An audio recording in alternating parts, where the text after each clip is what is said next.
Glenwood fans, get in the spirit line from the field house to the field, down the steps. Help the cheerleaders out. Let's form the spirit line.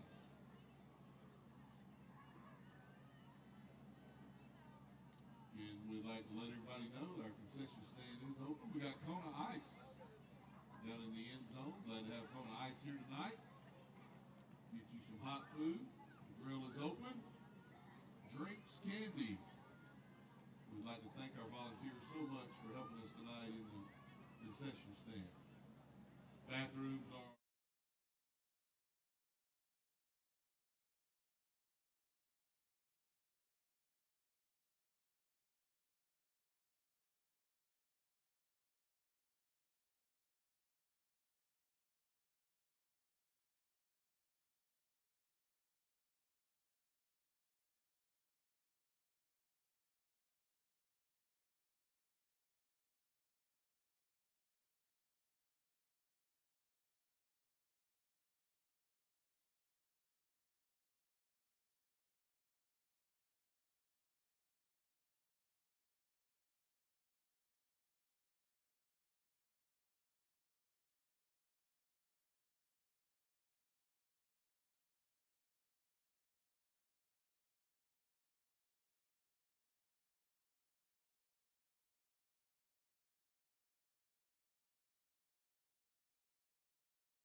You are watching live the high school showcase for Georgia-Alabama Sports Live, and our first game, the Glenwood Gators, the #1 team, preseason #1 team in the AISA, defending state runner-up, taking on the defending state champions out of the GIAA, preseason #1 team, San Ann Pacelli Vikings. We have been waiting on this moment for a long time. Thrift Behringer here with my partner in crime, Richard Holdridge, and we have a mega matchup, a border war showdown of all showdowns, Richard, and I'm excited about it. A border war showdown like none other. You have the defending GIAA champion Pacelli Vikings, the AISA runner-up right here at the Swamp. We have a packed house, Thrift. If we look right over across from us, we have the Pacelli crowd. They have filled the visitors' bleacher seats.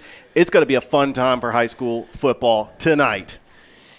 But none of this would be possible without our sponsors. So we're going to give a shout-out to all the sponsors that made this possible.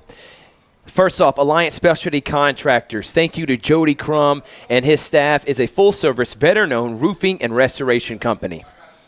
Behringer Construction, one of the premier construction companies. Anytime you want to get your house remodeled, call Glenn Behringer, 706-249-1099. The Columbus Lions, who just won a championship, the longest continuously running arena football organization in the area, embarking on their 18th season and just won a championship.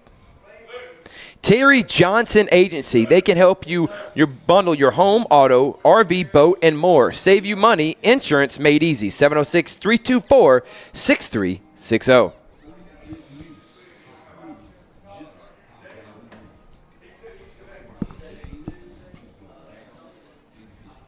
Masterwall Incorporated is an innovative leader in manufacturing of superior exterior and interior coat. Masterwall is well positioned in the industry, large enough to meet your needs, but small enough to remember your name. The Menifee Agencies, Farmers Insurance, Dan Menifee and his staff have done an excellent job, and they stay ready to help you with all insurance matters: life, home, auto, renters. Morehouse School of Medicine, Zaxby's. And by the way, I'm going to be giving a discount code to get 25% off Zaxby's locations in Phoenix City and Ladonia only for tomorrow. Stay tuned. I'll give you that code to get 25% off your order for those two locations.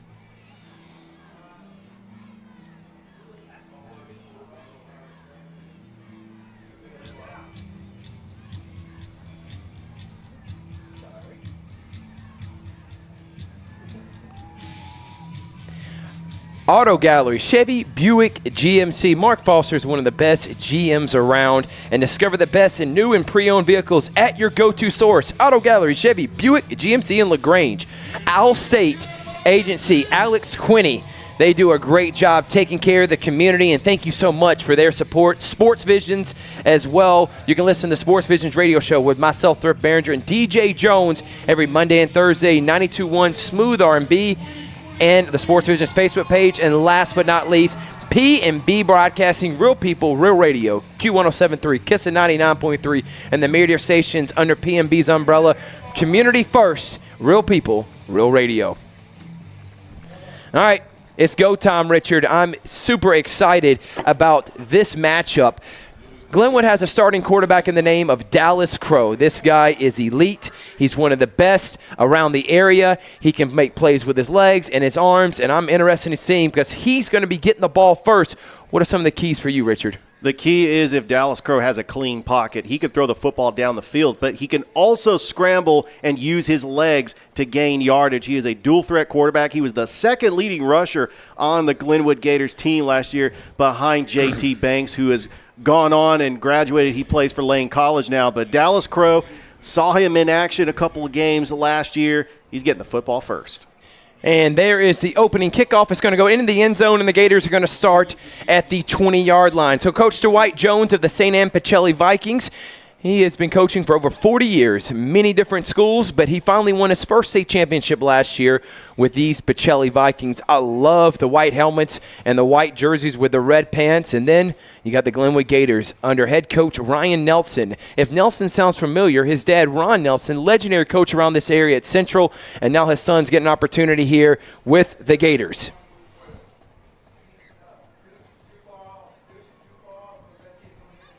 Dallas Crow takes the snap. Jet sweep, good tackle. He eludes it. Going over now to the right side and able to turn something into a disaster. Camden White, who looked like he was about to lose 5 or 6 yards, able to gain at least 2, but there is a flag on the play. Camden White made something out of nothing on that play, but let's see if this play comes back. Not sure who's it going to be on. First penalty of the game, Thrift.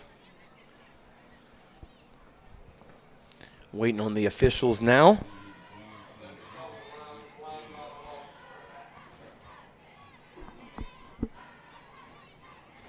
Can't really tell what that penalty was, but they did back him up 10 yards. It was definitely on Glenwood, and they're now at the 10-yard line.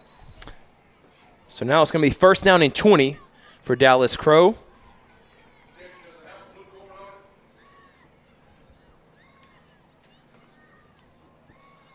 Crow takes it on the outside, gets a nice gain. He looks like he got some of it back. It was a good RPO. He takes it himself.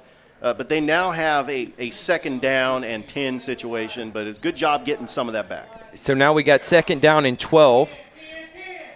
In the backfield is number 6, Carter Judah. And now we got a pre-snap penalty. But you're right, Richard. Great job on the RPO, keeping it and able to get at least 8 yards to make it now second and manageable, which was first and 20, but now another penalty. And they're going to say offsides on the Vikings. So now from first and 20, now we have second down. And about where he got tackled when this initially started on the first play of the game, second and about 8.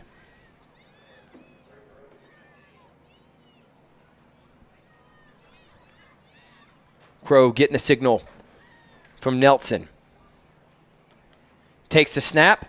Hand off to Judah. Judah eludes one tackle, eludes another, and able to get a first down, 15 yards. Nice inside run right there by Carter Judah. A nice run by Carter Judah, who had some touches last year. He's getting some playing time with Coach Nelson, and you could hear the PA announcer, Coach Dusty Perdue, just enthusiastic first down call. First down for the Glenwood Gators. Up-tempo for the Gators now.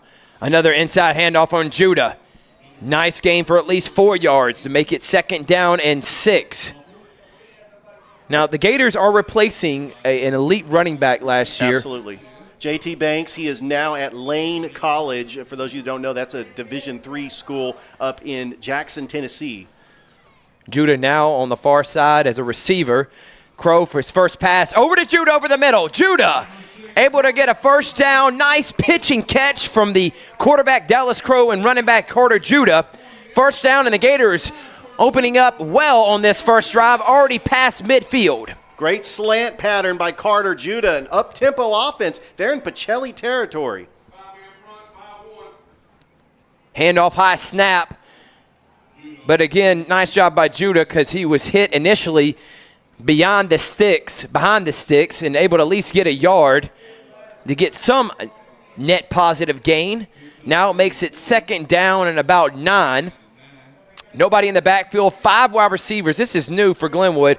They're trying to throw it all over the field. Crow, again, over to Judah, able to get 6 yards, and you're seeing the passing catch from the running back Carter Judah and Dallas Crow. Carter Judah is only a sophomore. He rushed for 207 yards last year as a freshman. I see a bright future with Carter Judah in this offense. Shout out to his dad, Jason Judah. He was a heck of an athlete himself, and his son, the sophomore, is getting a lot of touches in this opening drive. I love the up-tempo drive by Dallas Crow here. Crow looking over to the sidelines. And now we have a timeout.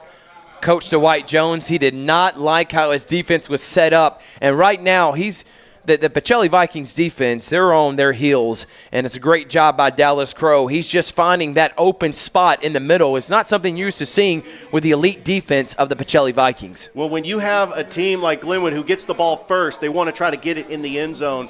And you've got to get ahead of this Pacelli Vikings team that's known for having a good defense. And Glenwood is just doing the right thing and keeping Pacelli's defense on their heels. Got to give a shout out again to our sponsors that made this possible. Alliance Specialty Contractors is a full-service, veteran-owned roofing and restoration company.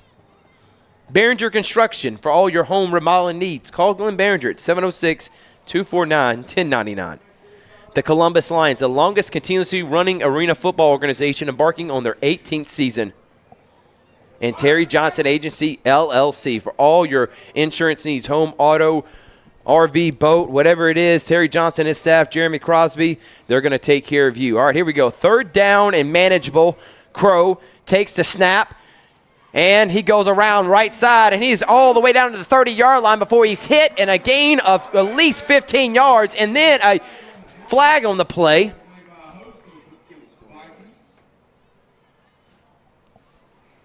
Looked like that hole on the right side opened up for Dallas Crow. And it was looking like to be a speed sweep, but he kept it on that RPO. And, again, Crow. Oh, and they're going to call this on the Gators. Unfortunately, it's coming back, but that was a good play on a third down conversion, but it's not going to count. But question is, did it happen after the first down was gained? So, yes, it is still a first down. It was a face mask on the Gators. So instead of being at about the 28-yard line, they're at the 35 now. Crow and Judah, the Vikings, they don't know if they're going to be on that RPO possession, giving it to Judah, or Crow has done a great job showing his athleticism with his legs by keeping it and getting a big gain. Toss over to Judah. Judah makes a man miss and able to get 5 yards. Judah left. Judah right. It's working right now, and they're moving the chains, are the Gators. And Thrift, RPO is working. The option is working. It doesn't matter which side to run, and they are rolling now as they are right at the 29-yard line at Pacelli. This pitch play is working to the Gators' advantage. This time, he's going to come over to the near side. It's Crow. Crow makes another man miss. Good inside move. And another big gain by the athletic quarterback, Dallas Crow, and another Glenwood Gators first down. And Thrift, did you see that block by Carter Judah? Opened the hole on the right side for Dallas Crow, and he had a little footwork. So we see a crack block by Judah. We've seen him catch the ball in the backfield, and we see him run inside. He's doing a little bit of it all. And here's another handoff to Judah. Judah makes another man miss, spin move, eludes another tackler, and gets about 6 yards. If you're getting 6-7 yards a carry, I know Coach Jones, he's got a worried look on his face because that is not the way the Vikings are going to be able to stop these Gators by giving 6-7 yards a carry. Not at all, Thrift. Carter Judah broke 2 tackles on that play, and he's a hard guy to bring down. Crow, joining him in the backfield, is Camden White. He hands it off to White. White doesn't get much, close to a first down, but there is a flag.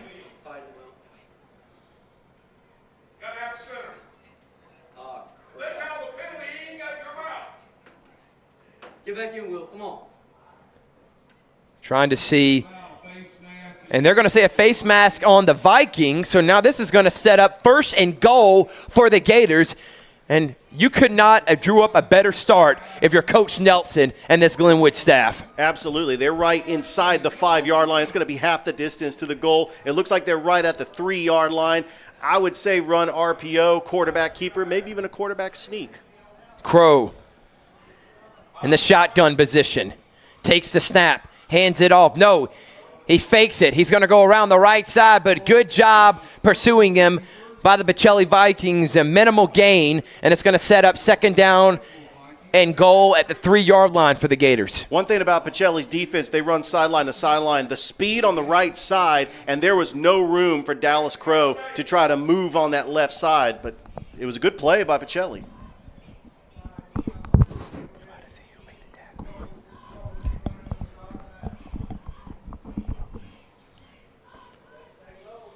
Bunch formation.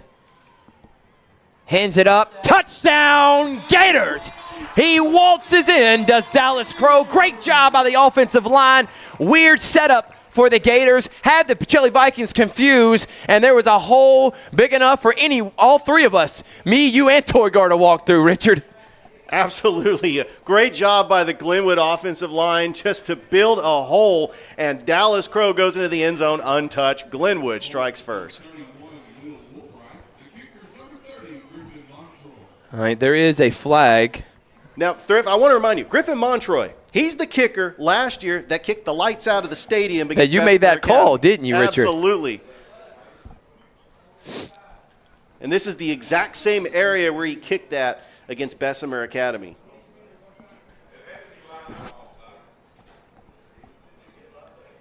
So they're going to say penalty on the Gators, offside.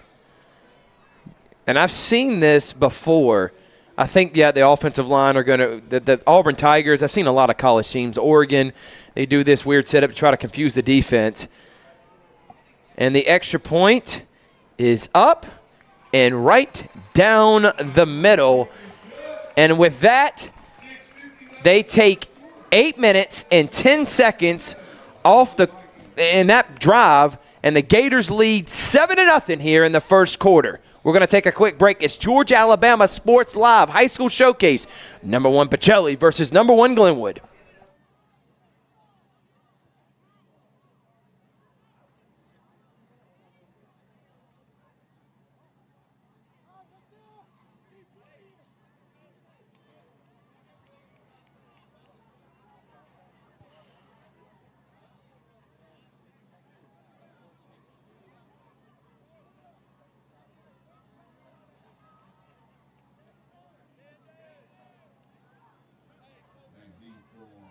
Vikings, number 11, Ashley. Welcome back here.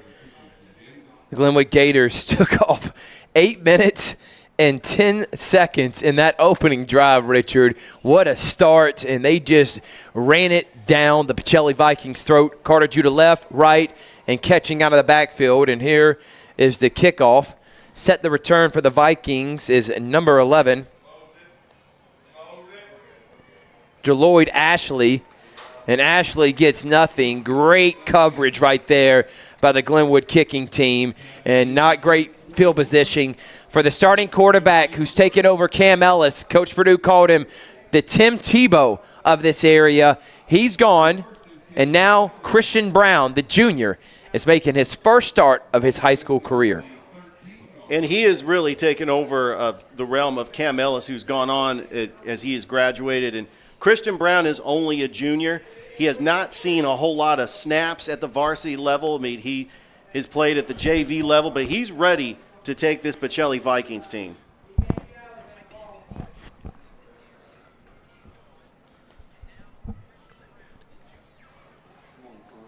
All right, Brown.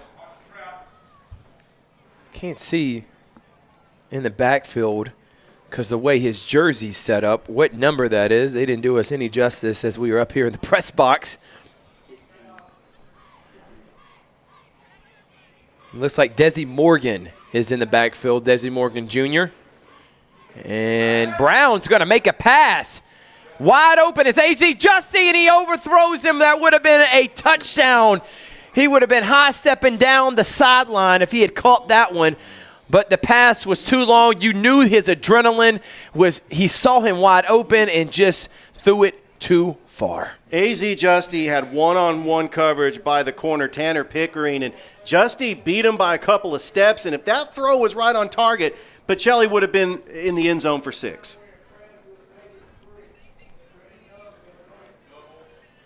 All right, Brown checking with his running back, Desi Morgan, under center. Man in motion. Hands it off to the man in motion, and he gets a great gain. Number 3, Corvée James, who is taking over him and Desi Morgan, the duo for Jalen Turner, the all-state running back last year for them and an integral part of their state championship run. He gets 10 on that carry, and first down Vikings. And some of the players on the Glenwood defense that will be calling their number a lot, number 11, Levi Pender, number 13, Thet Morris. Those are the middle linebackers. They're going to be making a lot of tackles in the backfield. Morgan and James in the backfield. Under center is Brown. Brown over to James again. and gets about 4 yards, but a great tackle right there for number 4 for Glenwood. Lamont Burton with a big tackle, and he's fired up on that as well. Great pursuit by Lamont. And now we have a timeout. Oh, and they're going to call it a heat timeout. I was trying to see if it's on the Vikings or the Gators. No, it is a heat timeout. It is hot out here, but time to give some shout-outs to our sponsors. Master Wall Incorporated, an innovative leader in manufacturing superior and exterior coat. Master Wall is well-positioned in the industry, large enough to meet your needs, but small enough to remember your name. Farmers Insurance, the Menifee Agency. Dan Menifee, love him and what he does for the community. Stands ready to help you with all your insurance matters, life, home, auto, renters.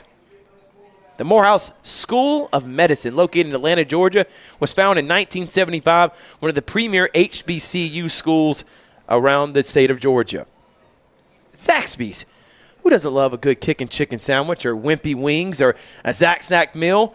They even provided the pregame meal for all of us media members here in the press box. So shout out to Judson Humphreys. And by the way, the discount to get 25% off your order only tomorrow at the Phoenix City Zaxby's location and the Ladonia Zaxby's location is GAS Live.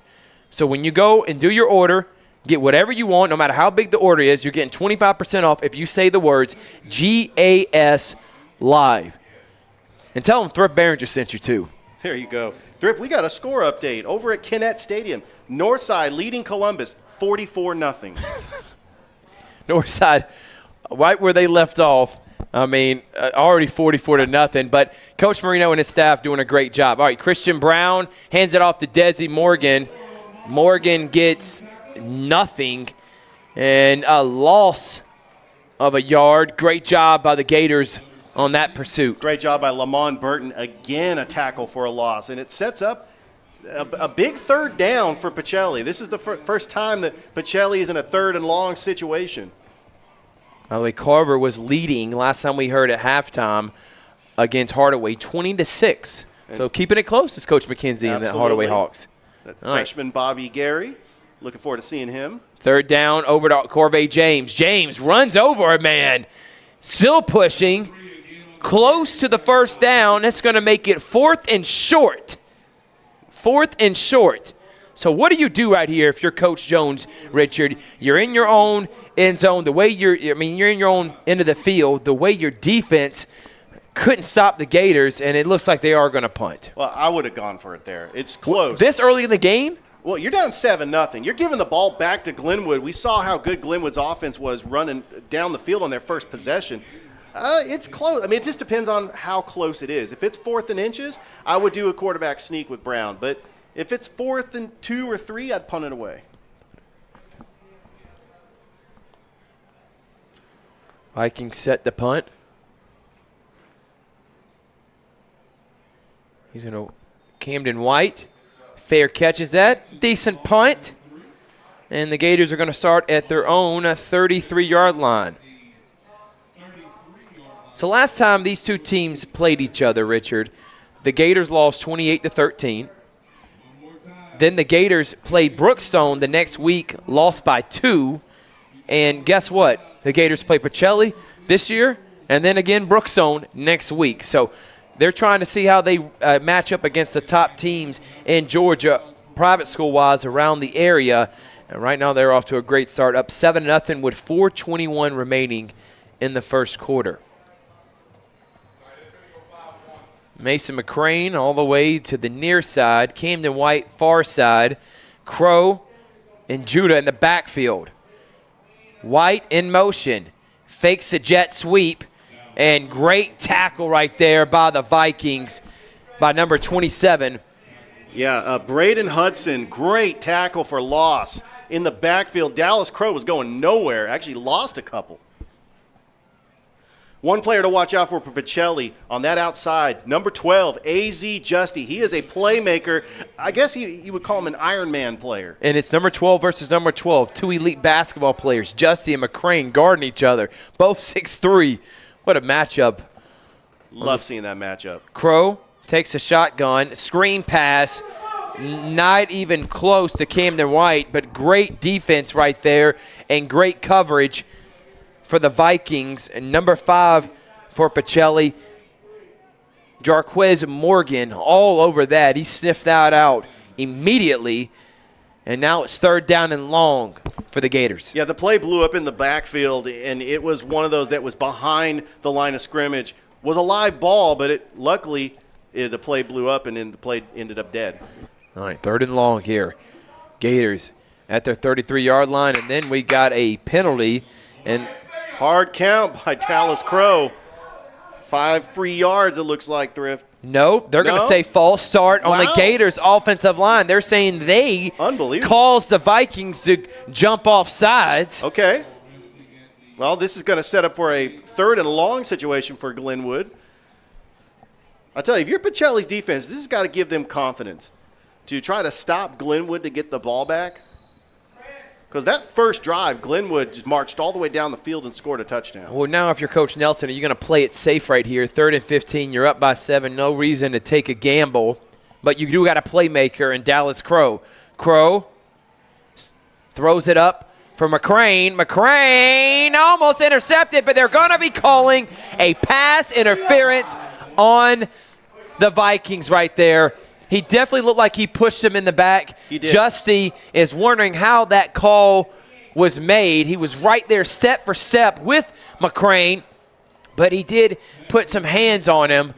And they're going to say a pass interference. Coach Jones on the field. He does not agree. Absolutely does not agree, but that's a shot you take. On a 3rd and long, just throw it up in the air. Let your receiver try to make a play and hope for a pass interference call, and that's what happened on that play. Make a play or get a call or like get a penalty. that. Yeah. I will say there was a lot of contact with both players the entire time they were going down the field, so I would have just let it be. Could have gone either way. But I agree, Thrift. I would let that play out. Because it was 3rd and 16, it was not a first down. So now it's about 3rd and inches, 3rd and about a couple feet, I guess. I guess that's AISA rules, that it's not an automatic first down. I guess so. Okay. 3rd and short. Crow takes the snap, hands it off to Judah. Judah up the middle. Judah makes a move. Judah eludes a tackle, but then gets hit hard, but not before close to a 30-yard gain for the sophomore running back who is making his imprint on this game. And that was a big hit by Desi Morgan as well, but Judah breaking tackles, getting a block out in the flat in Pacelli territory. He probably should have went more towards the middle of the field. There was nobody there. He probably would have scored, but he went towards the defender. Still a great run. 1st down now for the Gators. Crow going over to the left side. Good pursuit by the Vikings, but still able to get a positive gain, and that's going to make it 2nd down and about 4. A good tackle there by number 12, AZ Justy again. But Dallas Crow got minimal gain on that play. You know, Crow and Judah, they're getting great gains. They're doing a great job in open space. But you got to give credit to the offensive line. The big boys are just pushing the defensive front of the Vikings around right now. I want to remind everybody that Carter Judah is only a sophomore. Nobody in the backfield. 3 receivers to the near side, 2 on the far. Crow takes the snap, quarterback keeper. Makes 2 people miss. I mean, the quarterback, Crow, and Carter Judah are just making the defensive backs and linebackers for the Vikings miss. Along with it being a big hole, that's a disaster for the Vikings. Another Gators 1st down. You got to give credit to the Glenwood offensive line on that, but also the playmaking capability of Dallas Crow to get that 1st down. Crow takes the snap. Hands it off to Camden White, but no gain on that one. Great job by the Vikings. Good tackle by number 23, Justin Sanchez on that play, Richard. What a great play by Pacelli. They go in the hurry-up tempo, and Pacelli just snipped it out perfectly. Sub comes in for the Vikings. Camden White behind Crow. And that time, nobody moved on the offensive line, and there's no doubt that's going to be on the Vikings. Vikings just jumping a little too early, a free 5 yards for Glenwood. Takes the ball down to the 20. Making it a 2nd and 7. little bit more manageable play. Judah back in the game now. Coach Nelson getting the play in. Crow almost gets them to jump off sides once more, and they did. So back-to-back offside penalties, and right now, if you're the Vikings, you got to settle down, obviously. But, you're just trying to get a head start because this offensive line for the Gators are just pushing you around. You're trying to get any momentum, and to the detriment of getting now back-to-back offside plays. Yeah, it's just uncharacteristic by a very disciplined Pacelli defense. And really, it's the Glenwood offensive line that's really been pushing around and getting the holes for Glenwood. So now 2nd down and short for the Gators. Crow takes the snap. Looks over the middle. McCrane, break throw. Touchdown, Gators. What a pitch and catch.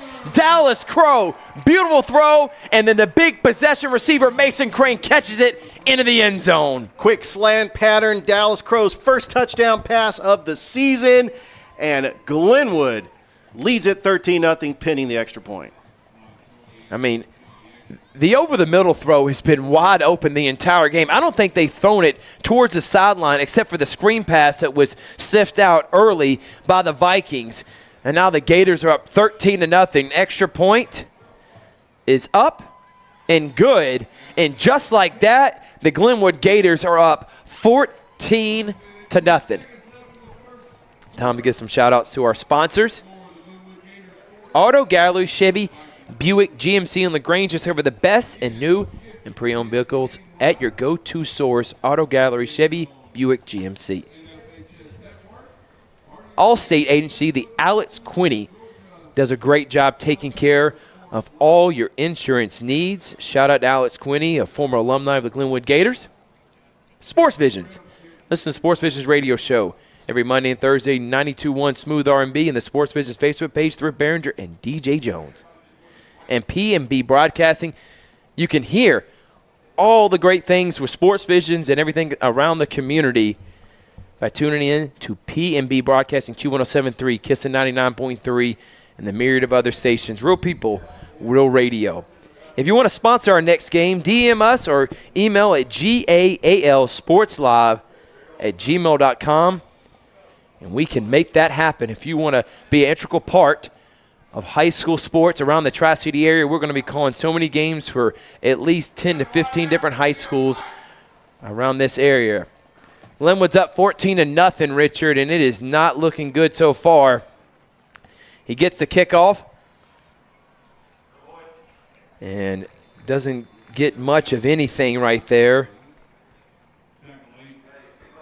Spencer leads Greenville 38-19. Carver is up 34-6 on Hardaway right now. So great job by the Greenways and the Tigers. Carver Tigers, your broadcast partner from Sports Vision, DJ Jones, is in attendance over there. We were asking, all right, so who are you going to pick, Carver and Hardaway? Oh, that was I should even ask him that question. I mean, there was no doubt he was picking Carver. There's no doubt. I just want to give a huge shout-out, I'm probably going to say this throughout the broadcast, to a guy by the name of Toygar. He is our producer. He makes all this flow. Without him, none of this is possible. He's our go-to guy, and we appreciate Torger and everything he does for Georgia Alabama Sports Live. All right, Vikings need to get something going here. They're down by 14, and having pre-snap penalties is not how you do it, Richard. What do the Vikings got to do to get back in this game? They've got to relax and just set a tempo where they're not – they got a bunch of jitters, and they've just got to get disciplined when they get to the line of scrimmage and just make a play. They got AZ Justy on the outside. If Brown can get it to him, I like that matchup. He almost got him once. He knows that that's going to work. If he can connect with AZ Justy, I expect him to go to the house for 6 for Pacelli. So that penalty was actually on the Gators. So now it's 1st and 5. And you're right, Richard. Vikings, even if they don't score here, they need to at least get it into Glenwood field and keep the time clock running. Exactly. Because right now they are not slowing down that Gators offense. Brown takes the snap, hands it off to Corvée James. James busting through 4, 5, 6 different Gators for a first down. That play works. Having that inside gap run by Corvée James. The holes are big, and he's able to get 7 or 8 yards per carry, and that's going to be a Vikings first down. And I see number 9, Denton Denny on the play. Another player that wore number 9 last year, Lance Griggs, incredible defender on the Glenwood Gators. He graduated. He's playing at the next level. But you have Tanner Pickering also on that play as well. Man in motion. Brown takes the snap. Hands it off. Another first down for the Gators. Speed. RPO right, RPO left. Great play and great run. Good blocking and another first down for the Vikings. 19 seconds left here in that first quarter, which has been dominated by the Gators, but the Vikings have something cooking right now. They are in Glenwood territory. Hopefully they'll try to get a playoff here in the first quarter. Or are they going to let the clock run down? Well, no, I think they're going to try to get at least one more play in. Brown, the James again, this time to the right side. Run it right, run it left. Do what you do best, and that's what they did best last year. But that's going to be the end of the first quarter. All Gators. They're up 14-0. Thrift Behringer, Richard Holdridge on the call for the Georgia-Alabama Sports Live High School Showcase. Number 1 Pacelli, number 1 Glenwood. We'll be right back after this.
To the swamp. The Glenwood Gators are up 14-0. Number 1 Glenwood had an incredible first quarter right there, and they did everything they wanted to on the offensive side of the ball. There was no stopping them. But the Vikings, after that first drive, which they had AZ Justy, the first play of their drive, wide open down the sidelines. Brown overthrew him, but now they're in Glenwood territory trying to get on the board to get back in this game, Richard. Well, Brown has been doing a good job with the RPO, running the football there in Glenwood territory. Yes, AZ Justy is going to be a threat for Pacelli, but the Pacelli ground game is starting to work, and it's really keeping the Glenwood defense on their heels. Hey, Thrift, so I got a score update. Manchester leading the defending state champion Bowden 14-7. A big shout-out to WRBL's Rex Castillo, who's in Manchester, giving score updates on his Twitter page. Oh, well, we appreciate Rex. We appreciate Jack. We appreciate Jonathan Hoppy. We appreciate Tyler Redmond, Tony Reese, all the guys around the area that keep up with high school sports. Tune in to Overtime for WTVM and the Prep Zone with WRBO to get all the highlights. And, of course, replay this. If you're watching on Facebook, we're live on YouTube. Please go subscribe to our YouTube channel and like our Facebook page as well.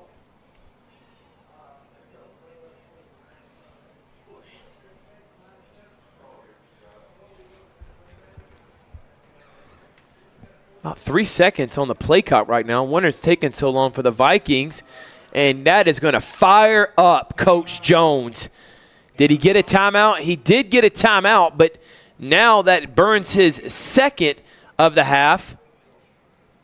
And this is right after you come from a long timeout from the end of the quarter. Exactly. How can you have that happen? I know Coach Jones is not happy about that at all. Not at all. He has got to be fired up for that.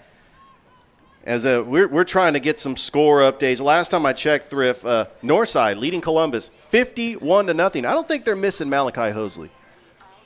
I mean, they're putting up 51 points, and Malachi Hosley scored about 80% of their points last year.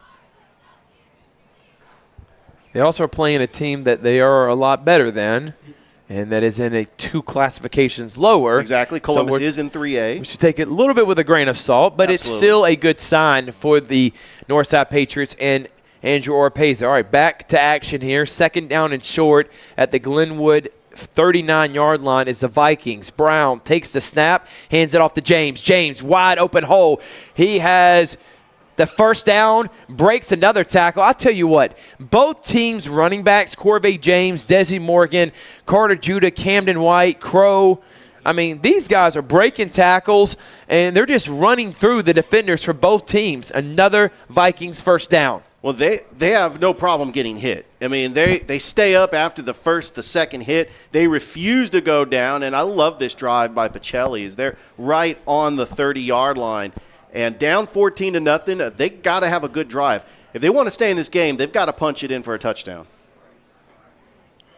Brown getting the call from the sideline. Takes the snap, hands it off to the scat back, and he doesn't get any.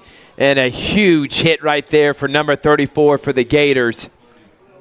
Yeah, that was a great tackle. Number 34 on the play, Trent Gilliand. But also on that play, Lamont Burton. There is a penalty, though. Is it going to be on Glenwood? It is on the Gators. So, if we do have a score update, Troup County leading Harris County 23-0. Troup County had in the defending Sports Vision's Player of the Year, Teo Todd. Human highlight film.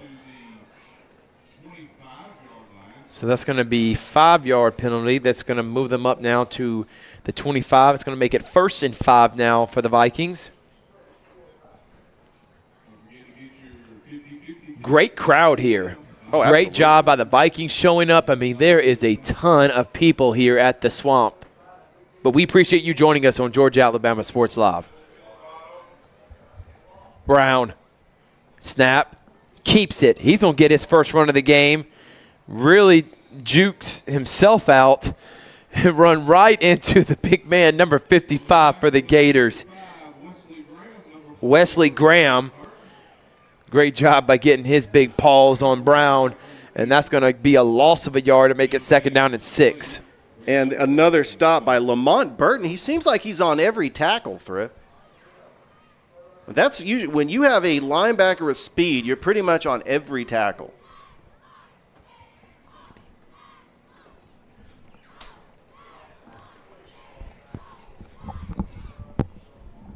Brown, handoff.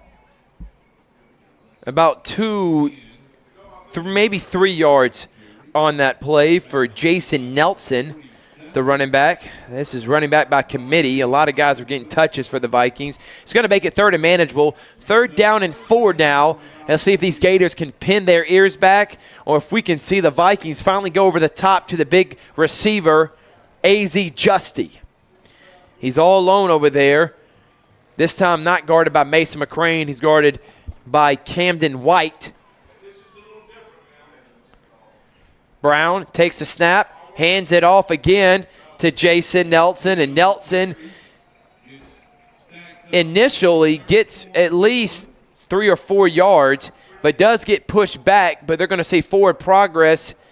They're going to call it first down. I mean, it's right there, near the yard marker in the sticks, and they are going to wave it, and they're going to say first down. I do like the drive that Pacelli is on right here.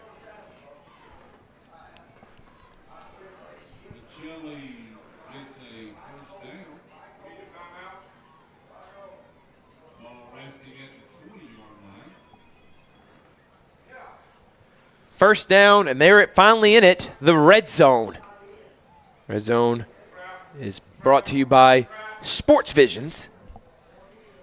First time the Vikings have gotten there, and man, what a big-time hit right there by number 4 for the Glenwood Gators. What a Lamont Burton, what a job getting up in there, and he laid the boom on the Vikings right there, and that's going to be a loss of 2 yards. It's going to make it now 2nd down and 12. He's had at least 3 tackles for loss tonight. Lamont Burton, it seemed like he's been in every play, and that's the type of player that Lamont Burton is. He's a playmaker on defense.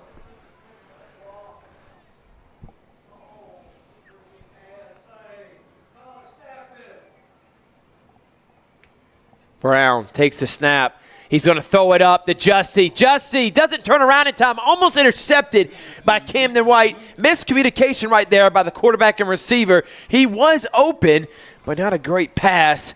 That's going to set up now 3rd down and long. The pass was underthrown. Justy was wide open. Again, Brown, if he is on the same page with Justy, Justy is getting separation from Camden White, doing a great job guarding him on the outside. Now Justy comes to the near side, trips towards the Pacelli sideline. Brown gets the play in, telling his offense what's going on. And that's going to be the 3rd and final timeout for Coach Jones. Out of timeouts. And we're going to give some more shout-outs to our sponsors.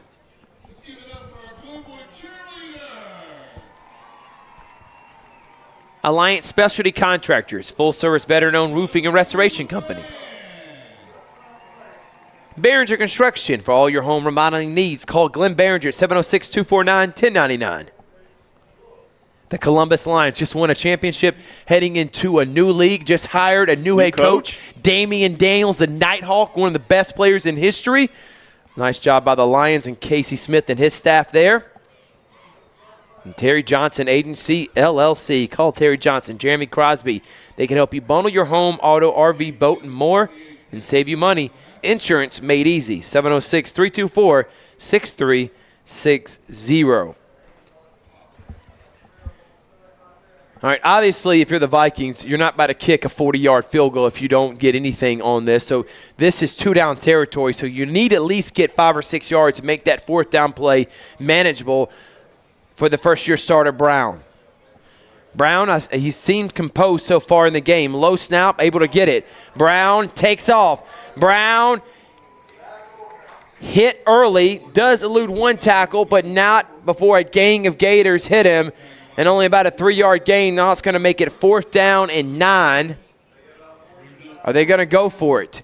I feel like they have to. They do. You can't go for a field goal this far. I don't know if they have someone that can kick a field goal 40 yards. But also, what a field goal going to do when you're down by 2 touchdowns?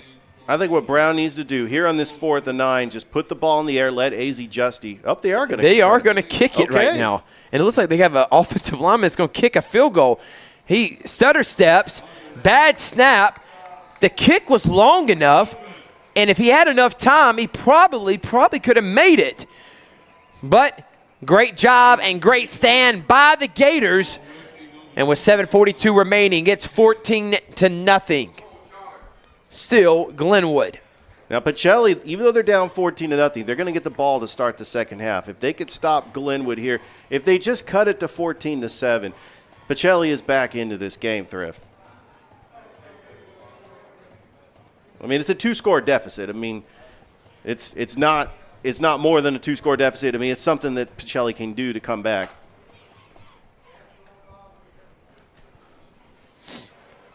All right, now the Gators got it at their own 20-yard line, and this is danger time now if you're the Vikings. You got to get a stop. You cannot go down 21-0 here in the first half. Hands it off to Judah. Nope. Fakes it. Goes around right side. Doesn't get anything. Great job by the Vikings pursuing that. Probably should have let Judah keep it. on that RPO. No gain makes it 2nd down and 10.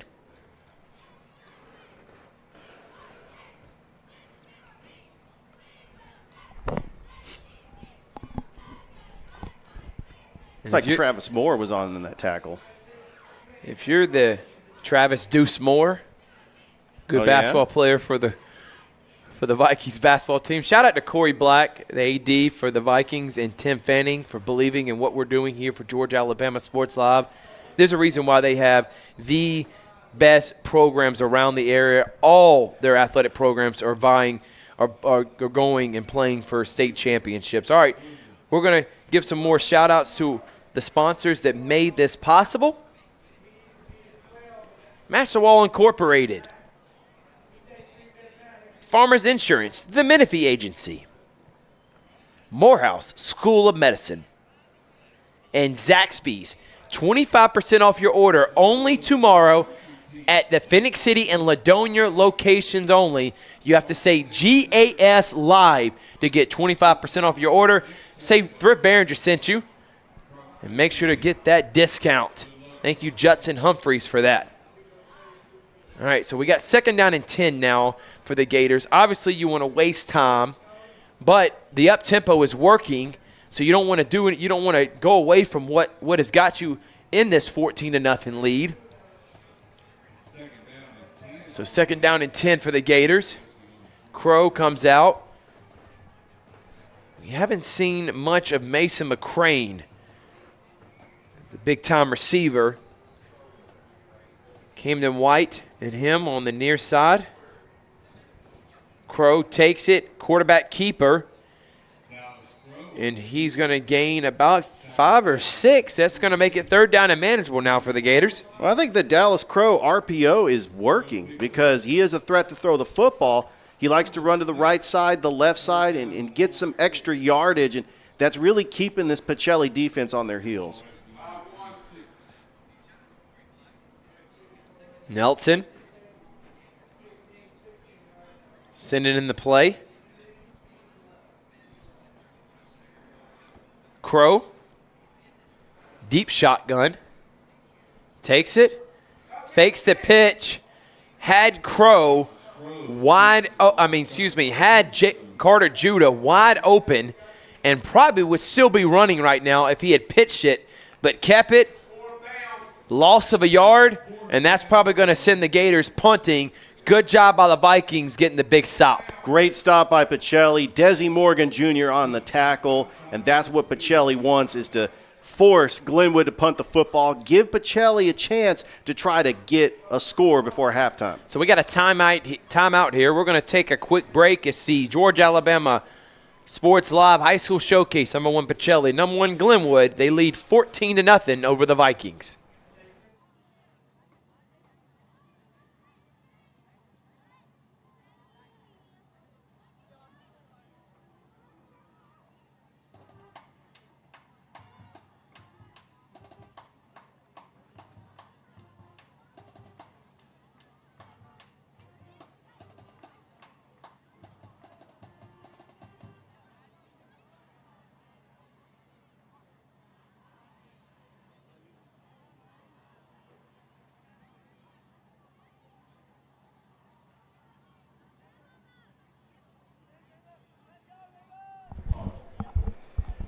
So the Gators are going to go for it here. Welcome back, Thrift Behringer Richard Holdridge. 4th down and short. This will be a big stop for the Vikings. Maybe they're just trying to draw them off sides, and we'll get a pooch kick. Nelson. You got a bunch receiver over here with White and McCrane. Crow bobbles the snap. Trying to make a play. Throws it. And there is going to be the first turnover of the game, turnover on downs. And unbelievable, Dallas Crow, bad snap, put him in a bad position, and that Coach Nelson is not happy with his center. And now this is going to set up great field position for the Vikings. This is what they desperately needed to get back in this game. It could have been a lot worse for Glenwood. Pacelli put the pressure. Dallas Crow had to roll at his right, and he was able to get rid of the football. But you're right, Thrift. Pacelli has an opportunity to punch it in and maybe go into halftime down 14-7. This is where I probably would have punted it. You got all the momentum. Oh, yeah. Your defense done a great job stopping the Vikings, but no reason to second guess. And there it is. The Gators. Oh, they're going to say illegal motion on the Vikings. I was trying to see if the Gators were able to get off, because they look like they had 12 men on the field, but they are going to say that it is on the Vikings, illegal motion on them, so they're going to set up 1st and 15.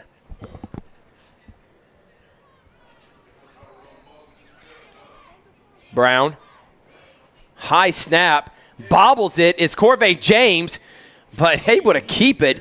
I mean, that was about to be disastrous, Richard. For one, high snap, then he gave it, juggling it, to Mr. James, and James still able to keep the ball. Could have been a fumble, but a positive gain to make it 2nd down and about 13 for what could have been a turnover, and the Gators going the other way. Absolutely could have been a disaster. On the play, the tackle Trent Gilliand, and who else? Lamont Burton. He's made his name. He really has. I think he has double-digit tackles. At least 3 for a loss. Brown keeps it, going around left side, and great job right there pursuing him is number 9 for the Gators. That's Denton Denny. Denny able to just shed the blocker. And you saw the offensive lineman, number 70 for the Vikings. He was telling Christian Brown to cut back inside.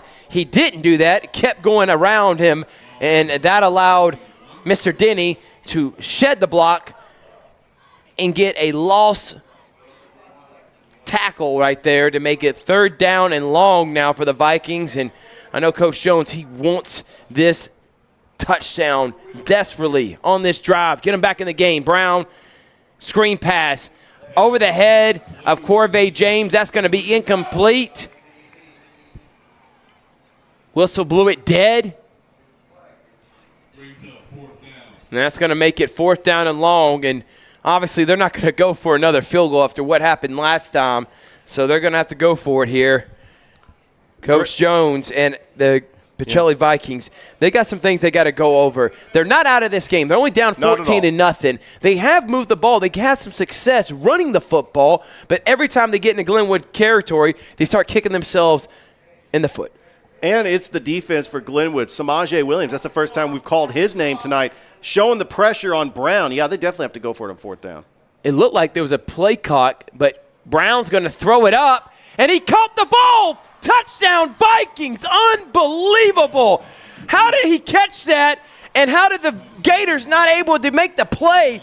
Touchdown, number 9, Braden Hagler. What a pass by Christian Brown. Right, drops it in the bucket around 3 Glenwood defenders. Did not expect that to happen. No, not And at then all. I was looking at Coach Nelson because he was obviously saying, hey, the play clock was down to 0. It should have been a delay of game. Didn't call it. Touchdown Pacelli, and that's what the Vikings needed to get back in this game. What a job by Christian Brown, just stepping up in the pocket. He had protection, time to throw the football down the middle to Braden Hagler, the senior, for his first touchdown pass of his career here in the season. I know Coach Josh McConnell, longtime defensive coordinator and longtime coach here for the Gators. He cannot be happy with that because you had them dead to rights. It's 4th down and long. He throws it up for grabs, and somehow the Vikings player comes out with it and then scores a touchdown. This is absolutely incredible. That's exactly what Pacelli needs to get back into this ball game. And they get the ball to start the second half. So now we are looking for the extra point. There is a flag on the play, some extracurricular activities. It is going to be on the Vikings. It's going to be offsides. Yep, false start on the Vikings, not offsides, excuse me. So now that's going to be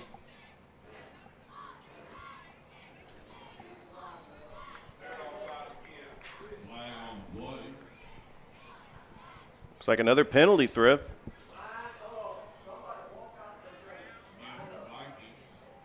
Yeah, Pacelli's trying to line up for this extra point, and they're just getting backed up 5 yards.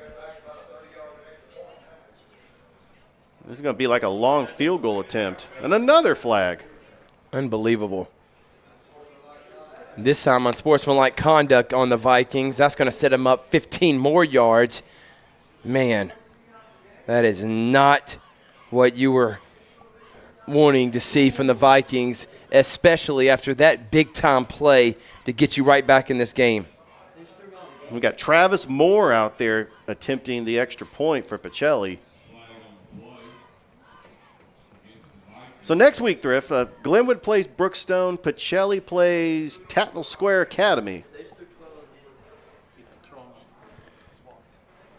So is AZ Justy, number 12, the big-time receiver? I'm wondering if he just got ejected from the game. Oh, no. So Coach Jones is trying to get an explanation right now. I don't know what just happened right there. Jeez.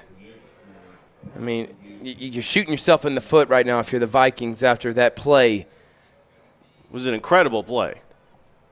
That's exactly what you want to do to try to get back in this game. I do think he has been ejected. We'll get confirmation on that in a moment. If he is, that is a huge loss for the Vikings. Not only you're one of your top players on defense, but you're tall, elite wide receiver that can make plays.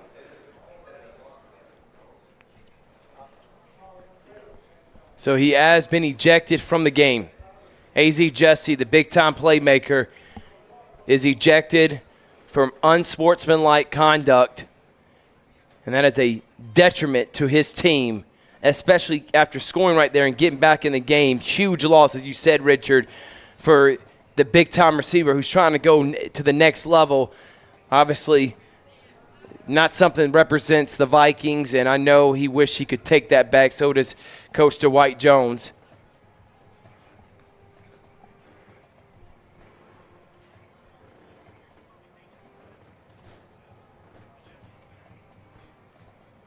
Looks like the referees are discussing something with Coach Nelson. Well, to give us a time, Thrift, to look at the out-of-town scoreboard. Carver leading Hardaway 26-6 in the second quarter, and Northside over Columbus 58-0. And Troup County still it's at halftime. They're leading Harris County 24-0. Oh, they're getting backed up again. That's a 30-yard penalty right there. Unbelievable. I would not attempt this extra point. I would just try to air it out for the two-point conversion. This is basically like a 55-yard field goal. Extra point, excuse me. This could be the longest extra point attempt I've ever seen. He gets it up. Has enough leg. He's got the leg. He literally made it all the way to the back of the end zone, obviously way off to the right. But the fact that he even got it close, I mean, that is a strong leg. But after all that, it's 14-6 Gators. We're going to take a quick break. Thrift Behringer, Richard Holger on the call for the Georgia-Alabama Sports Live High School Showcase.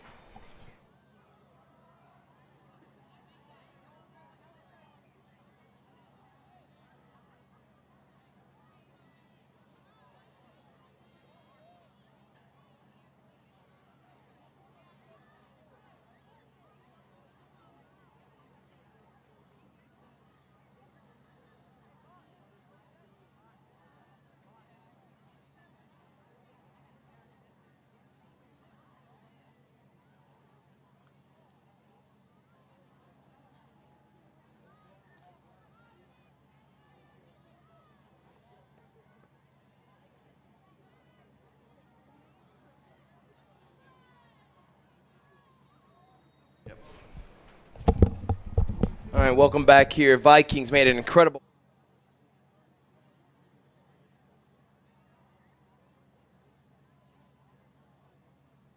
Number 3, White, deep for the Gators. 23, Griggs.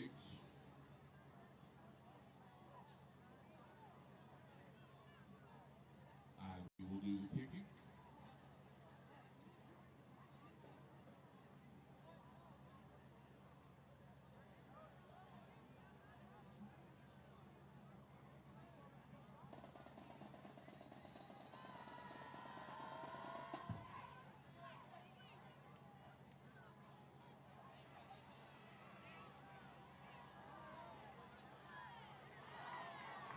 3. Camden White on the return. Tackle made by number 23, Justin Sanchez. Ball's going to be resting on the Gator 30-yard line. We're going to be 1st and 10.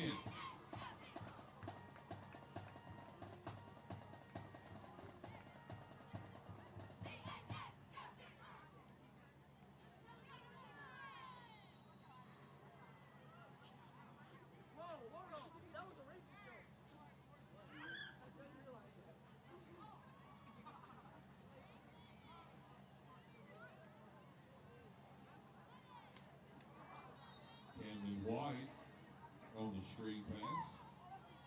Ran out of bounds by number 1 and number 28 for the Vikings. Pick up of about 5, 2nd down and 5. Ball resting on the 36-yard line.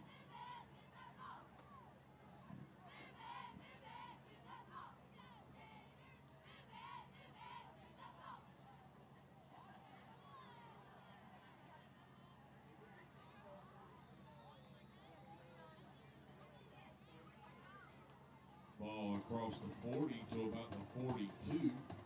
Picks up a Glenwood. 1st down.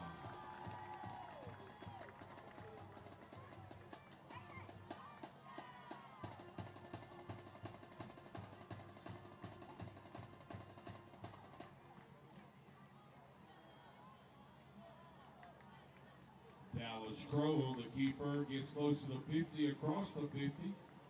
Tackle made by number 28, Cody Dorsey. The 2nd down and about 2.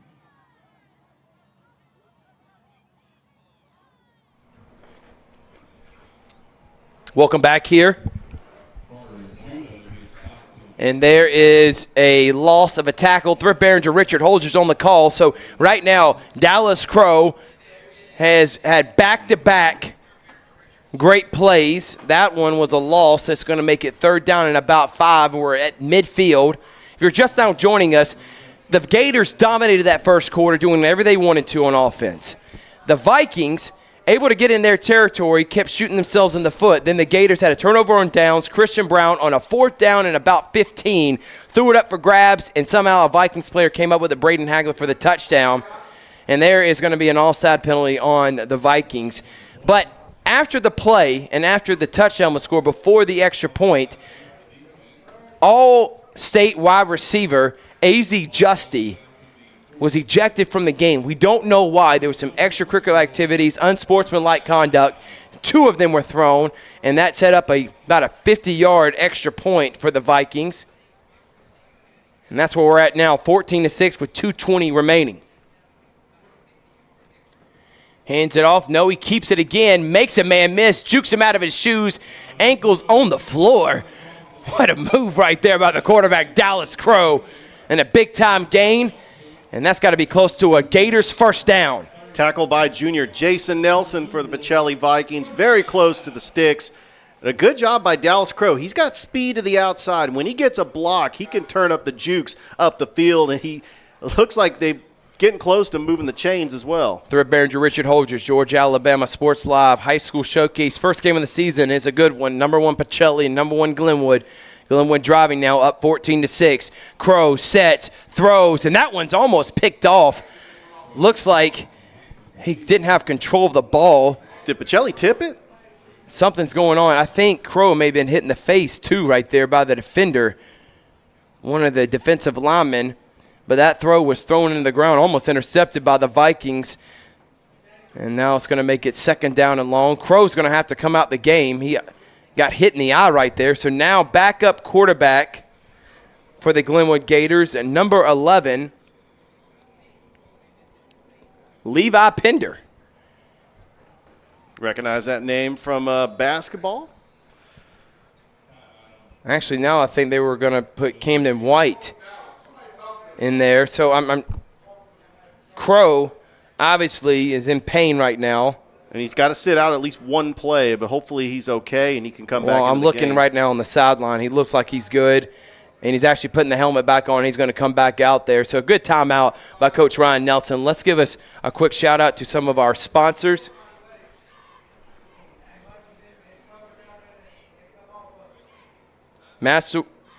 Auto Gallery, Chevy, Buick, GMC.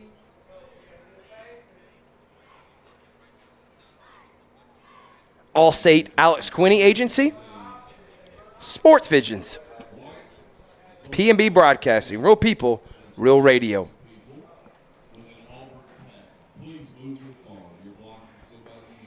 Please subscribe, like us on Facebook. Also, we need comments, so please comment right now. I got $25 gift cards at Zaxby's. If you comment,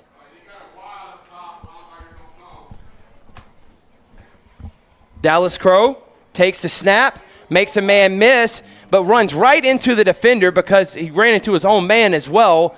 And short game is going to make it 3rd down and 7. It was a good tackle by Jason Nelson and on the play. I'm going to get back to you on how you can win those $25 gift cards. Crow, that has to be at least 5 or 6 pre-snap penalties on the Vikings defense. Another offsides, and it's not going to be a first down, but it's going to make it 3rd down and short now. A lot of penalties. This Vikings team, as Coach Jones talked about, don't hurt yourself. Don't do things that are going to set yourself up for a disaster. And right now, these pre-snap penalties are killing the defense. 3rd down and short for Crow. Judah in the backfield. Hands it off to Judah. Judah runs. Judah all the way down to the 15-yard line. The sophomore has to be getting close to the century mark here in the first half running. He has been incredible. And Carter Judah finding the holes and bouncing to the outside. What a great block by the offensive line for Glenwood. And now the Gators in Pacelli territory with about a minute and a half left to go until halftime. Hands it off again to Judah. This time gang tackled by number 16 for the Pacelli Vikings. Omar Kimbrough with a big-time tackle. So if you want to win those $25 gift cards, we're going to be raffling them this weekend. You got to subscribe and like our Facebook page, subscribe to our YouTube channel, and if you share this stream, we'll see it. You'll be entered in the raffle to win the $25 gift cards. Crow throws it over the middle, almost intercepted by the Vikings. There is a penalty right there. What is the penalty on? But Crow throwing that across his body, back across the middle. Not a great decision and almost intercepted. T.J. Smith on the coverage. He almost had that in his hands. I know he wished he would have intercepted that. We're going to find out what the penalty's on now.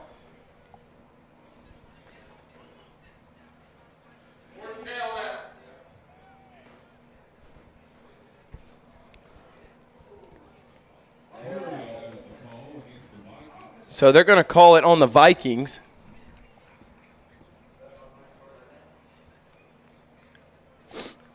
Not sure what the penalty is right here, Thrift.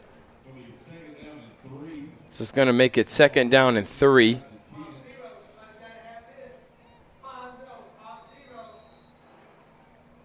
Coach Jones is letting the referees know he is not happy on that call.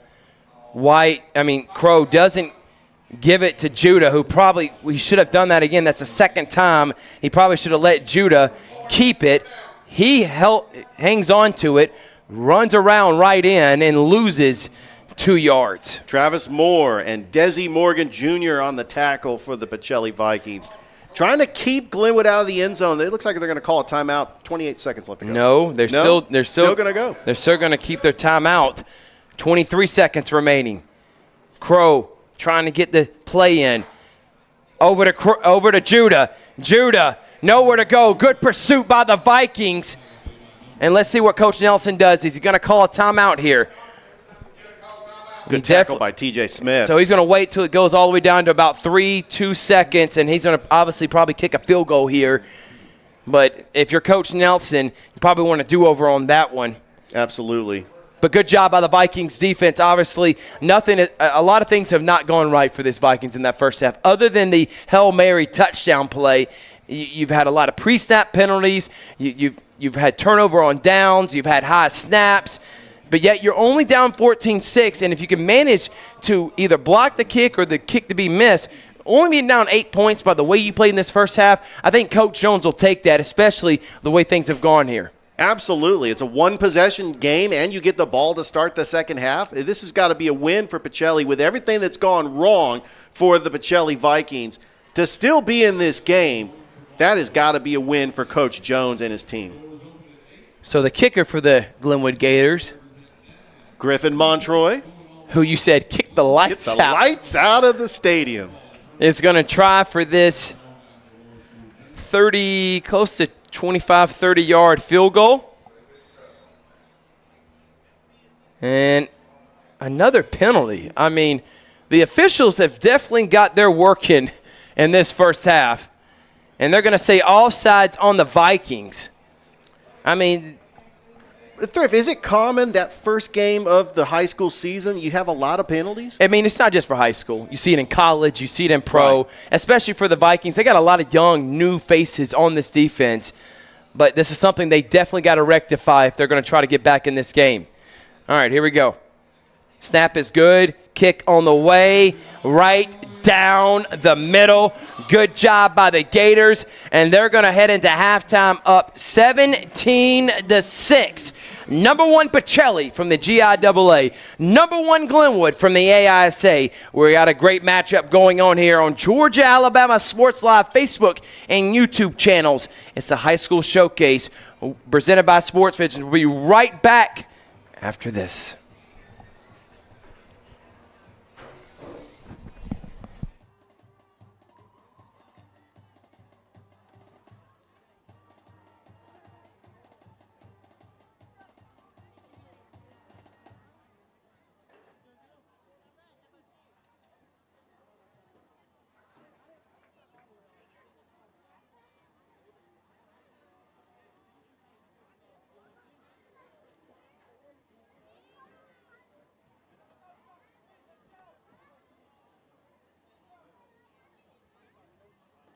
Welcome to the field, the Glenwood Cheerleaders.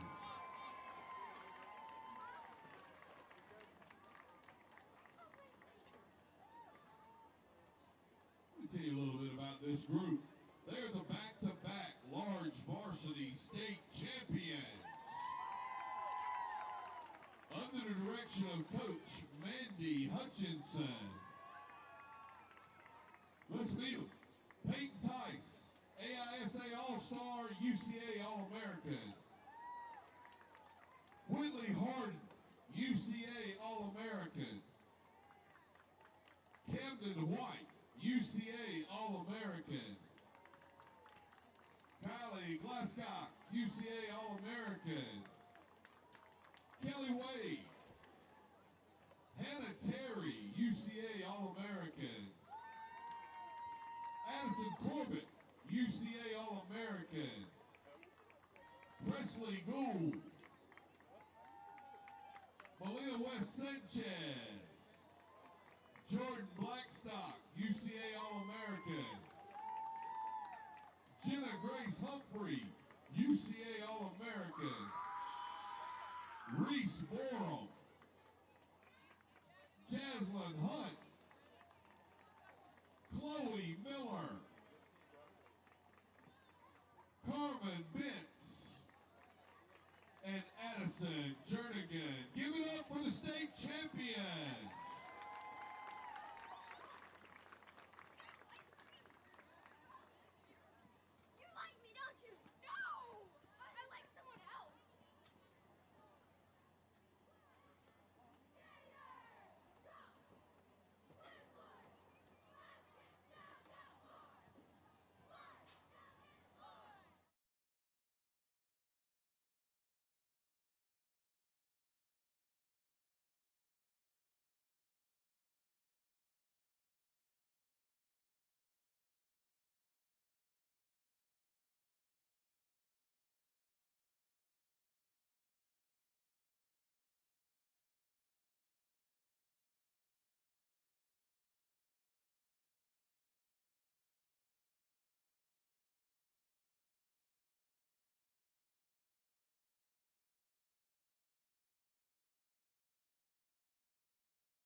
Here we go. Welcome back here to the Georgia-Alabama High School Showcase. And we got some sponsors that brought this game. And those sponsors include Alliance Specialty Contractors, Behringer Construction, LLC, the Columbus Lions, Terry Johnson Agency, Masterwall Incorporated,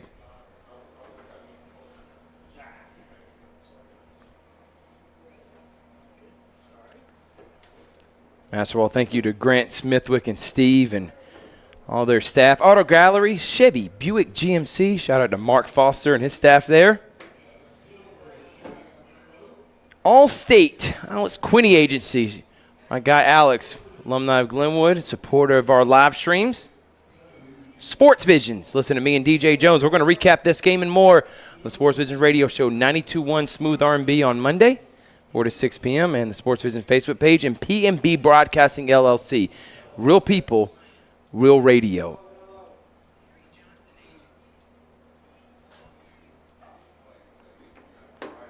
Farmers Insurance, the Menifee Agency. Thank you, Dan Menifee, for sponsoring us. Morehouse School of Medicine. And Zaxby's. You want 25% off at the Zaxby's Phoenix City location or Ladonia, 25% off your order. Walk up and say GAS Live, and you get 25% off. Shout out to Judson Humphreys and his staff. Thank you for supporting me. He even hooked up everyone here in the press box with some delicious Zaxby's. They're the premier place for tailgating in this football season. You know you're going to need to feed people. Zaxby's can be your ultimate premier catering place. Oh, he did a great job. That was a great meal that we had for high school game day. And I'm glad you brought that up. High school game day, myself and Richard did a great job previewing the game. We had DJ Jones as our helmet picker. We had Dusty Perdue it was picking. Amazing. And that Morehouse School of Medicine High School pick'em. It was a lot of fun. Go to our YouTube and Facebook page to see that. PMB Broadcasting, if you're here at the Glenwood game and you're rewatching this or whatever it may be later on, you will see Q107.3 van. They're all over the community. Kissin 99.3, 103.7 Light FM, 92.1, all the stations of PMB Broadcasting. They're the premier community spot. They're always taking care. They're updating you. And they're the ultimate broadcasting company. I'm so glad to be affiliated with them and working for them. Shout out to Dave Arwood, Joseph Brannon, and everyone over there at PMB Broadcasting for being a sponsor of ours. All right, it's 17-6. So here's a quick recap. First quarter, dominated by Glenwood. Absolutely. Dallas Crow, Carter Judah, the star-born sophomore running back, they did whatever they wanted offensively. Vikings able to move the ball but kept shooting themselves in the foot. They had close to 10 to 15 pre-snap penalties that hurt them a lot. Second quarter, though, a lot happened. So Glenwood had a turnover on downs. Vikings get it in Glenwood territory, but they don't do anything with it. And it's 4th down and 15, and Christian Brown throws it up for grabs and lands it, drops it in the bucket between 3 defenders. Braden Hagler with the amazing touchdown grab. That got them back on the board to make it 14-6. But what ensued after is what we're about to update you on that really hurt the Pacelli. All-state wide receiver A.Z. Justy got back-to-back, not one but 2 straight unsportsmanlike conduct penalties. And you can only have 2 in a game before you are ejected. Apparently he was cussing, got in trouble, and the referee said, that is enough, you're gone, and ejected him from the game. That is a huge loss because he is a dynamic receiver for the Vikings and a playmaker for that offense.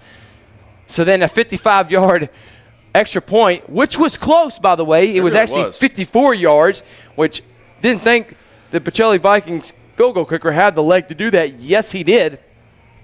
And then Glenwood, right before the half, with about 3 minutes to go, drives it all the way down the field and kicks a about 25, 30-yard field goal to go up 17-6. And that's where we're at now.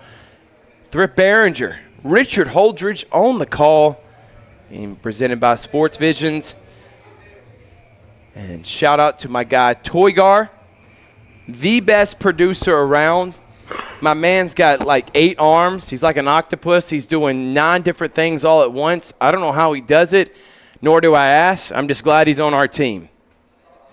By the way, we will have our show on Sunday in which we review all these games and then preview the upcoming week and where we're going to be next week. I will tell you for sure on Thursday we will be Columbus and Jordan. And then on Friday, we're going to be at Russell County, Harris County. And it looks like we're also going to be at 2 different locations, probably doing that Heritage Bowl, oh boy. Spencer versus Carver. And they both got big wins tonight, dominating their opponent. So that's going to be a fun game to be at next week. And we'll have High School Game Day. We'll announce that location as well. So tune in on Sunday on the Georgia Alabama Sports Live Facebook and YouTube page with me and Richard. And, whoa. Tackle it out as we always do these last couple Sundays. Hey, Thrift, upset alert. Manchester leading Bowdoin 21-14. You know, Bowdoin knocked Manchester out of the second round of the playoffs last year. Wow. Bowdoin beat Schley County in the championship last year. My man loves a good upset. I do. I love an upset alert. Rex Castillo, our good friend from WRBL, he was actually down there shooting for that game. I don't know if he still is, but make sure if you want all highlights for all the teams around the Tri-City area, please tune into the Prep Zone on WRBL with Jack Patterson, Tyler Redmond, and Sports Overtime with Tony Reese and Jonathan Hoppy on WTVM. And because they both start at 11:15, I usually record one of them. You want $25 gift cards? Like us on Facebook, subscribe to us on YouTube. You get a chance to win. I got 4 $25 gift cards I'm giving away. You want a chance to win those in a raffle by liking and subscribing. All right, second half underway. Number 1 Glenwood, number 1 Pacelli. And the Vikings are going to get the ball first. He's going to take it. And good tackle right there by the Gators. But a decent return that gets it about to the 25-yard line. What are some of the things you want to see improving for these Vikings heading into the second half, Richard? Well, I would like to see Brown throw the football like he did on that 4th down. But now without Justy. Without Justy, it's going to be hard to find a vertical threat. You're going to have to do what was working in the first half, running the football, maybe some RPO. And we do have a – We got a huge upset. Calvary Christian, a no school way. will be live streaming. Coach Steve Smith, the AD there, just said they are beating the defending Gap State champion 13-7 with 5 minutes to go in that 4th quarter. Brown, another high snap, hands it off to Morgan. Morgan goes up the middle for at least 4 yards. That would be a huge win. And you and I picked that game. For the first-year coach, Emmanuel Brunson, we did both pick Calvary on the upset. So I hope that happens. We cheer for all the teams around the Tri-City area. Like I said, we're going to be live streaming Harris County, Russell County, Smith Station, Glenwood, Pacelli, Brookstone, and all 8 Muskogee County schools. So Calvary as well. We want everybody to do well and have great seasons. Brown rolls out, throws it wide open, and intercepted. Here come the Gators. What a play by number 23 for the Glenwood Gators, Jackson Griggs. So the receiver was open. Normally that probably would have been AZ Justy. Justy's not in right now. Off the outstretched arms for number 16 for the Pacelli Vikings.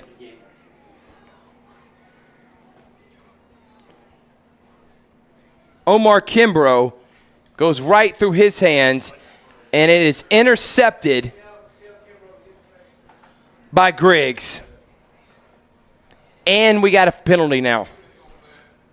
Well, we talked about the penalties in the first half. There was 21 total penalties from both teams.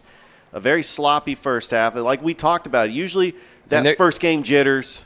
And they're going to call it on the Gators. Unsportsmanlike conduct. We're seeing that a lot from both teams. We're hoping they kind of settle down. I don't want to take away from what has been a great game with. Did they negate this pick, or did it happen after the pick? No, it still is a pick. It's after the play, unsportsmanlike penalty.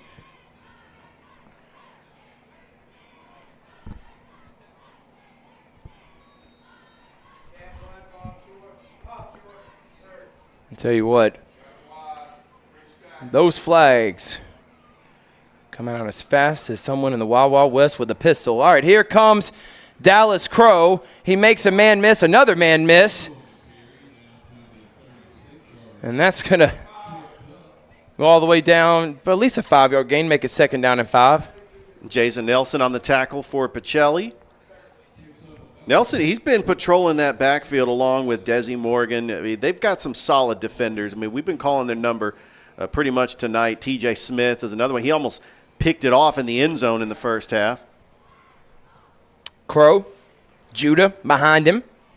2nd down. Screen pass. Makes a man miss. Makes another man miss. Gets a 1st down. Great job by Braden Gooden. And there's going to be a late hit on the Vikings. Now we don't want any fights to ensue. No. Good job by the Glenwood coaches making sure nothing happens, but a terribly late hit right there by the Vikings. And you got to keep your composure right now. You're still in this game, and we don't need another ejection. Shout out to State Representative Chris Blackshear on the sideline, making sure that nothing else goes down. And now we got a huddle from the referees.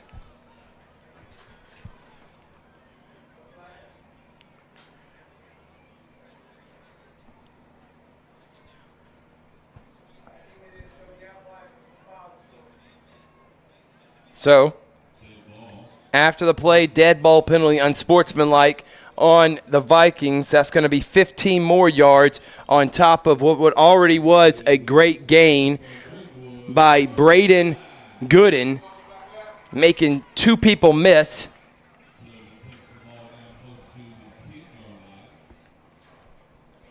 So now it's going to set up.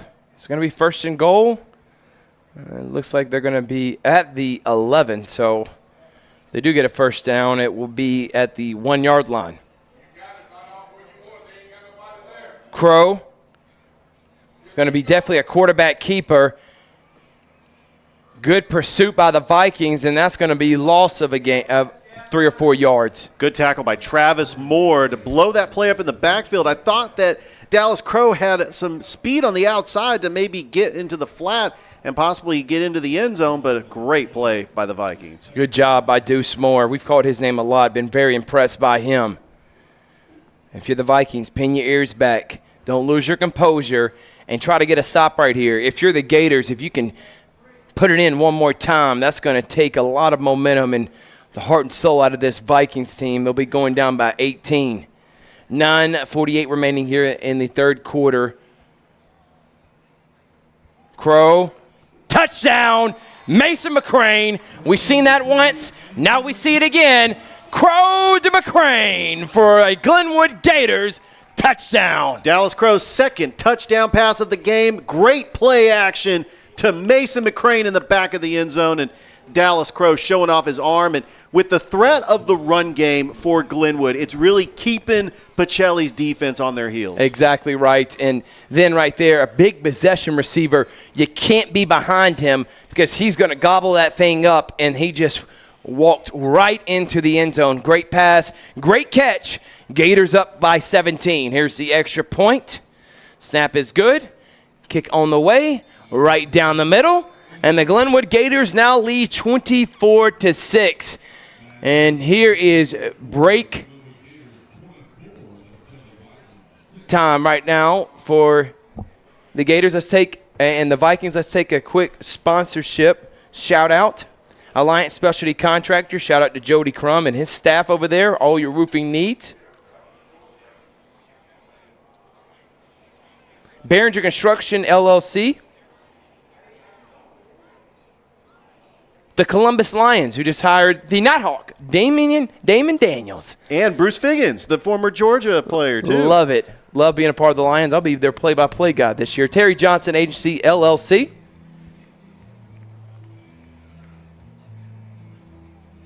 And Masterwall Incorporated.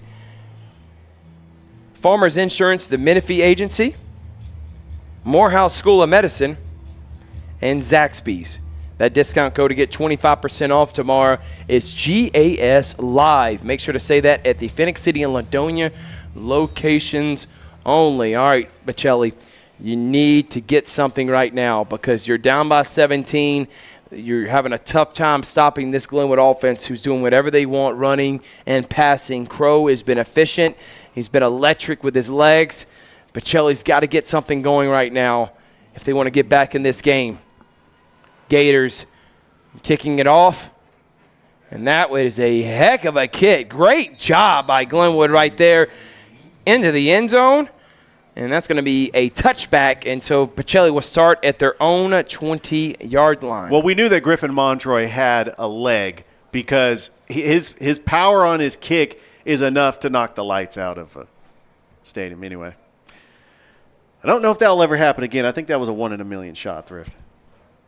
But, yeah, Griffin Montroy doing a great job for Glenwood as a kicker last year and this year as well.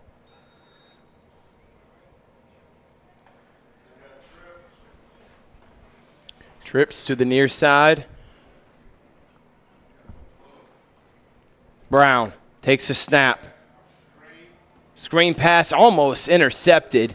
Great job by number 13 for the Gators. Not Mason McCrane, Thet Morris. Knew exactly where that was going. On the opposite side, though, number 5 for the Pacelli Vikings, Jarquez Morgan, big possession receiver. He's filling in right now for Justy. He actually made a great move and was open, but Brown didn't even look towards him. This will set up second down and long. High snap, but able to get it. Here comes Corvée James, and this is something that has worked for Pacelli. They haven't done a great job in the passing game other than that big play, but they have been effective running the football. But every time they get a good gain, they either go backwards with a pre-snap penalty, unsportsmanlike, holding, and then they get behind the sticks. Right there, good job picking up 6 or 7 to make it third and short, but we do have an injured player on the field.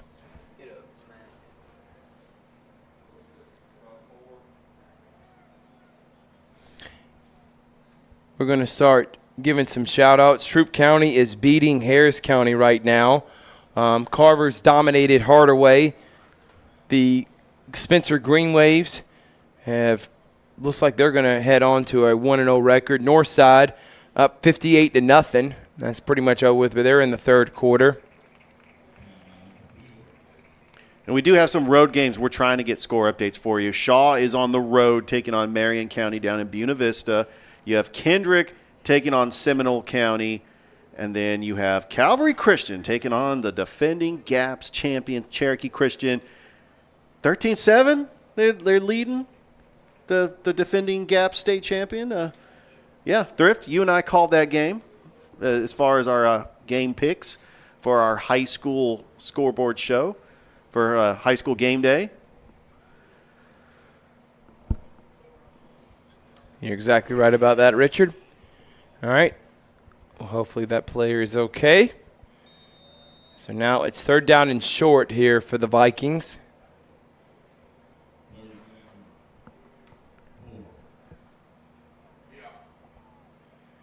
And that looks like it's going to be a first down for the Vikings, and it is. They're going to move the 6. Good job getting that up the middle for number 10.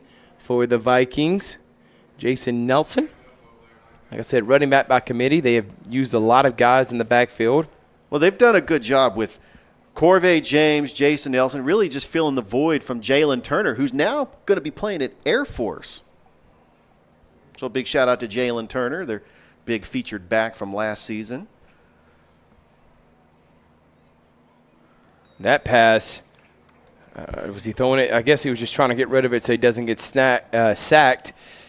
Got broken up by Lamont Burton, who's Thrift. He's my pick for defensive player of the game. I for think Glenwood. That's a good point. And we are going to give the Sports Visions players of the game. Immediately following that, Omar Kimbrough was the intended target. But he was on the ground and hit him right in the back. I don't know how he was going to catch it looking forward and not turning back towards the quarterback. 8:30 remaining here. Third quarter, second down and 10 for the Vikings. Hands it off up the middle. And about a 2-yard gain to make it third down and 8. And it looks like number 4, he was on the tackle again. Boy, that Glenwood player, Lamont Burton, we've been calling his name all night. He at least was in on the tackle, probably got half of an assisted tackle. But usually when they're making those tackles and they're getting up from the pile, I mean, you're looking for that first player to get up from the pile. It's usually who makes the tackle. Brown, ready to take the snap. Does. Hands it off to number 22. I think that's like the 5th running back. Ball's on the ground. But I think they blew it dead before the fumble. So number 25 for the Pacelli Vikings is getting some love. At number 25, Mike Rowe, and now number 22, Donovan Colvin. He's only a freshman. Both those guys are only freshmen. Wow. They're getting some touches here, along with Morgan and Corvée James. See if they snap it out, because you got And Glenwood Nelson. trying to – like, I think you had Glenwood trying to get a player off. 4th down, Pacelli will punt, and that punt is not a good one. Does get a bit of a Pacelli roll, and it will go out of bounds at the 39-yard line. Got a favorable bounce by Pacelli. And we do have a score update. Shaw loses to Marion County 16-15. Great game, down though. in Buena Vista. Great game. Great game. Great job by Coach Gardner keeping it close. I know that's not the result he wanted. Johnny Garner, who I truly believe in, is going to get that Shaw program back to the way it was in the heyday of his relative and in the early 2000s when they won stepfather. the state championship. Yep. Charles Flowers. And there used to be called Shaw U. We get them back to that. That's where Shaw's program once was. Dallas Crow screen pass. Brandon Gooden able to get positive gain on that, at least 5 yards. Screen pass has been working really well here in the second half for the Gators. I tell you what, Thrift, we've been hearing him in the background, but Coach Dusty Perdue has been doing a phenomenal job as the PA announcer. And you love PA announcers. As a guy that's been a PA I announcer in your career. For Russell County in 2021. You're always going to show the PA's got PA guys love. But he's not just a PA announcer. He's also a legendary basketball coach here for the Gators. Won 5 state championships. Dallas Crow takes it. Gets great tackle right there for the Vikings. Number 16, Omar Kimbrough. Good pursuit and a 3-yard loss. It looks like he's down and slow to get up. He's still on the ground. Kimbrough blew up that play in the backfield, and Dallas Crow was going nowhere. And I thought that Pacelli has done a good job containing Dallas Crow. He's not really been a threat to run. They're forcing him to throw the football. And we have an injured player on the field. We are going to take a timeout. Glenwood up 24-6.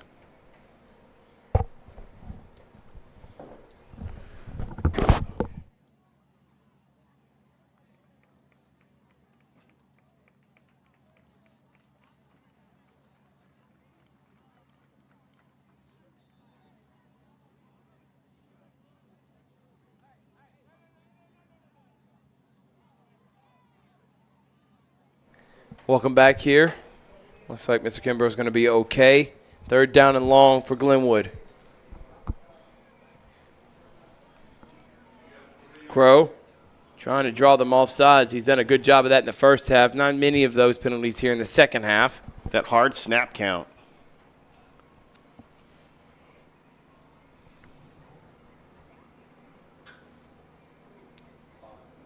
Crow gets the play, looks at his wrist, takes the snap, keeps it, has a wide open hole, but another big-time tackle right there, because if he wouldn't have made that, Dallas Crow probably would still be running.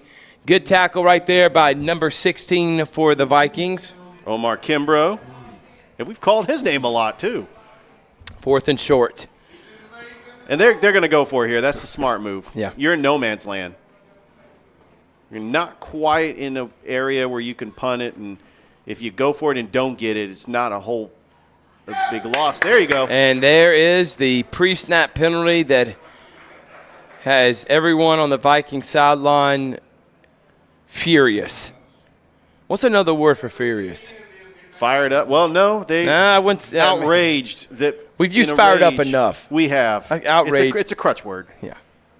But we can hear the coaching staff. They're in the next room to us. They're getting fired up because the Dallas Crow with those hard counts is really making Pacelli jump off sides. And I'm wondering if that's the strategy. When you have a 4th and short and you don't go out for a punt situation, you just try to draw the defense off sides and then let the play clock run down, then punt the football. I'll tell you what, I've been really impressed, obviously, with the Glenwood Gators offense. They've great play calling. They've kept the Pacelli Vikings on their heels the entire game. Dallas Crow has been a playmaker that we thought he was going to be heading into this year. But I got to give a shout-out to Coach Josh McConnell on that defense. Absolutely. They have done an excellent job bottling up all the running backs for Pacelli. Aside for that one big-time play, they have done a good job holding the Vikings to minimum yards and only giving up 6 points so far with 5:41 remaining here in the third quarter. So after that, now first down at midfield or about the 49-yard line for the Gators.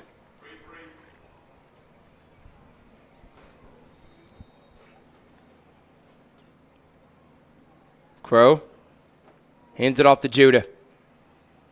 Good tackle. I'll tell you what, watching these Vikings, down by 18, they're not getting a lot of help from their offense. They've had a lot of pre-snap penalties and a lot of offsides and just some not great plays and some bonehead mistakes. But they're learning. They're still playing. They're aggressive, and they're giving their all. And that's something, if you're Coach Jones, that's one positive you can take from this. They haven't given up. They're still pursuing the football. And the game's still not over with. They're only down by 18, but they need a big play on offense. First, they got to get a stop. Crow, great play fake. He's going to go all the way and slide down for a first down. What a play fake right there by Dallas Crow, Richard.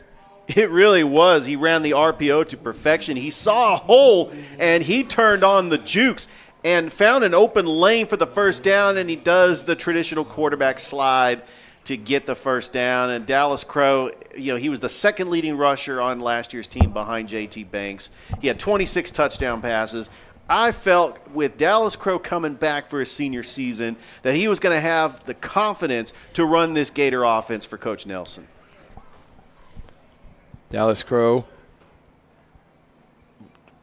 But Thrift, you mentioned about this Pacelli defense. They do have a lot of young players on defense. A lot of freshmen are out there making plays.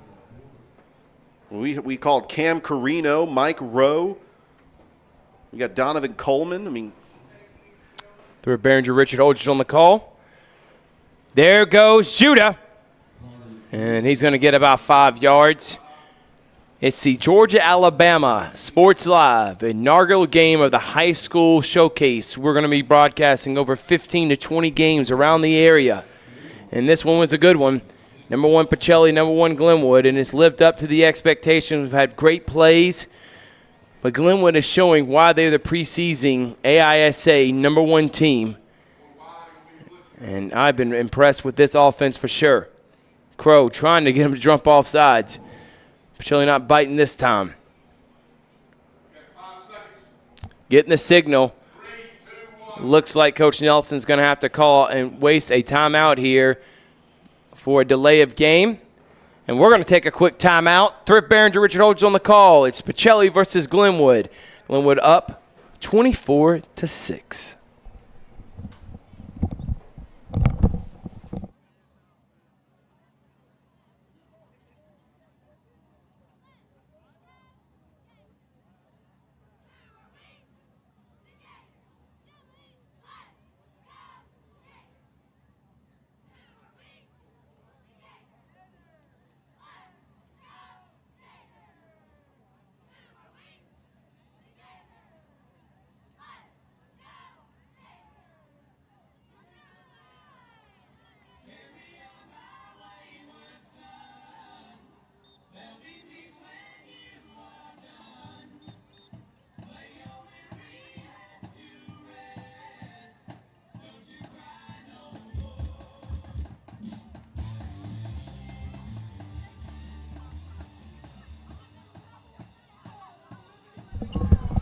Welcome back here. If you're watching on my Facebook page and Georgia Alabama Sports Live Facebook page, go ahead and go to YouTube. Give us a like and subscribe there. Screen pass over to Braden Gooden. Makes a man miss. He's going to make it now 3rd down and about 2. Tell you what, Mr. Gooden, he's a Pretty good. quick little player. He really is. He's made a couple of jukes on these Vikings defenders and had them either falling down or grasping for air trying to make a tackle. Crow gets the snap, hands it off to Judah. Judah goes nowhere, but forward progress may be enough for a first down. We're going to see where the spot's at. Nope, they are going to say it is short.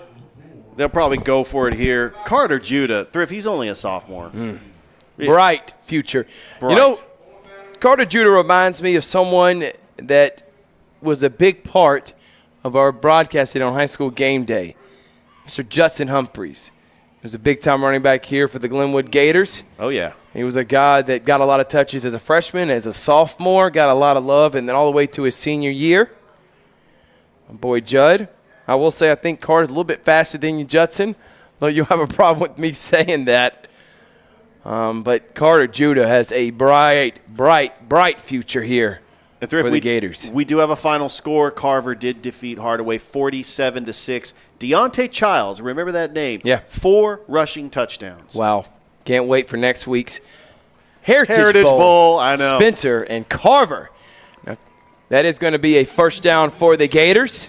Now, it's going to be at Memorial Stadium, right? I mean, I would like to see it at Otis Spencer, but, it's the Heritage Bowl. It's got to be at Memorial Stadium. The Glenwood Gators, they've made a state championship in 2011, made it 2 or 3 times under Jason Gibson era from 2016 all the way to 2021. And, again, last year made it but lost.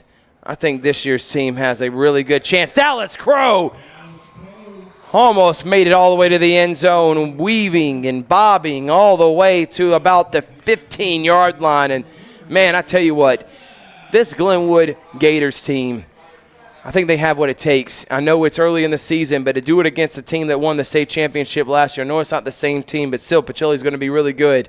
Hands it off to Judah. Judah makes a move. He gets about 5 yards, and you're seeing the Pacelli Vikings defense. They're just gassed at this point. And the up-tempo, they're hurrying. Coach Nelson's telling them to hurry. Run it. Run it. Yep. Up-tempo offense. I mean, it's really worked for Glenwood. Snap. Keeps it this time. Does get hit in the backfield, but managed to get some positive gain there. Glenwood, they won a state championship in the 70s, again in the 90s, but it's been 30 years. They've made it to multiple since then, but haven't been able to get over the top. And I'm hoping this is the year for the Gators to be able to do that. Is this the calendar year of a breakthrough season for Glenwood? I'm saying to the right, QB keep, and that's exactly what it is, and that's going to be a Glenwood Gators touchdown. We've seen that once. We see it again. Gators now up 30-6. Dallas Crow's first rushing touchdown of the game. He has got 2 passing touchdowns. Have yourself a day, Dallas Crow. He is an early candidate for the Sports Vision's high school game player of the week, of the day. I got tongue-tied. Yeah, you butchered that, but the player of the game. Player of the game for the week. Yeah, but there's multiple of those, including Carter Judah, extra point. On the way, and it is good. 2 minutes remaining here in the third quarter. Glenwood, 2 touchdowns here in the second half, and now they extend their lead to 25. We're going to give some shout-outs real quickly to our sponsors, Auto Gallery, Chevy, Buick, GMC. Alex Quinney Agency, Allstate. They're in good hands. Sports Visions. And P&B Broadcasting. Real people, real radio. Listen to P&B Broadcasting in one of their myriad of stations. Masterwall Incorporated. Farmers Insurance, the Menifee Agency. Morehouse School of Medicine. Zaxby's. Alliance Specialty Contractors. Behringer Construction, LLC. The Columbus Lions. Terry Johnson Agency. Thank you again to all our sponsors for making this live stream possible. We do this to give exposure to these high school athletes around the area. They deserve it. The coaches deserve it. All the blood, sweat, and tears they do to dedicate to this season. We just want to be a small part in that by live streaming the games, giving them good play-by-play, giving them great coverage.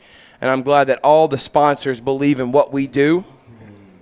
And right now, the Glenwood Gators in the battle of number ones, in the battle from number one Alabama and number one in Georgia, they're dominating right now 31-6. Kickoff is on the way. And that bounce, good bounce for Glenwood because it almost looks about a bounce at about the 1 or 2, which would have been a penalty. But it does bounce into the end zone. That's going to be a touchback. I got to say, Thrift, I think that Griffin Montroy is testing out that leg. He could kick at the next level. I mean, he is an elite kicker. I've been impressed with both kickers and their leg. Oh, yeah, he almost kicked a 55-yard extra point. The Vikings, I mean, at midfield, I literally thought it was going to be like a kick six moment where someone's going to be back there to receive it. He'll probably get it to about the 10, maybe 15-yard line. He kicked it out of the end zone. The wind didn't do him any justice. The fact that he even got close. All right, here we go. Brown has it for the Vikings. Christian Brown, I think he's had a decent game here for his first start. Corvée James eludes a tackle. There goes James again in open field. And there's going to be a first down for the Vikings. I wonder how many tackles Lamont Burton has in this game for Glenwood. He's got to be in double digits. He's had some. That's the next thing we want to add onto this broadcast is updated stats. So, but we are not near the statistician for the game. Even though, Richard, you're really good at math, you should be keeping up with every stat for every player the whole game. I should be. Christian Brown takes a snap over the middle, and that could have been easily intercepted. Two Gators defenders are right in front of T.J. Smith. Low throw anyway. That Morris and Levi Pender broke that play up for Glenwood. Going to make it second down now. So, Thrift, Glenwood plays Brookstone next week at Max Strong Stadium. Yeah, that's going to be a good game. Brookstone's opening game. Glenwood. It should be another battle between two really good teams from the state of Georgia. Brookstone is ranked in the top 10 for the GIAA, so it will be another top 10 matchup from both states for private school. We will not be there for that, but you definitely can tune in and find a way to watch it. Corvée James, gain of about 7. Corvée James has had a really good, I would say he's gotten at least 6 or 7 yards per carry when he has touched the ball. And Thrift, Pacelli plays Tatnall Square Academy next week at Dymel Field. Tatnall Square was the only team that beat Pacelli last year. Interesting. Yes, Pacelli at won Tatnall the Square. state. Yep. Then they were a Final Four runner-up in the GIAA, and they also beat Schley County that went to the championship game in the Single A for the GHSA. Brown, man in motion, hands it off, sweep. And a couple of missed tackles right there for the Gators, and that's going to be a Pacelli Vikings first down. Good play call. Jason Nelson on the jet sweep to the left. And if Pacelli just keeps moving the chains, running the football. I was saying that. There's no reason quitting at this point. You never know what could happen. I know you're down by 25, but at least get some momentum, score some touchdowns, and build for what could be. Remember, these two teams are in two totally different states. Exactly. They're not even in the same organization, AIC and the GIAA. So ultimately, this game really means nothing other than just bragging rights for who's the best in each state. And there it looks like it's going to be kind of surprised there wasn't a pass interference on that. I thought that Morris was going to get called. Yeah, I did too. He definitely grabbed the arm of, and they're not going to call it. Wasn't a great throw there. Big shout out to Alabama Representative Chris Blackshear that's on the sidelines. He's firing up those players down there. As we saw him at Mike and Ed's Barbecue, the coaches show. Glenwood Gators Coaches Show. It was aired on Georgia Alabama Sports Live and the Glenwood Facebook page. Coach Dusty Perdue interviewing head coach Ryan Nelson. Timeout for Pacelli. 30 seconds remaining. We'll take a quick timeout too. Gators lead 31-6. 30 seconds remaining here in the third quarter.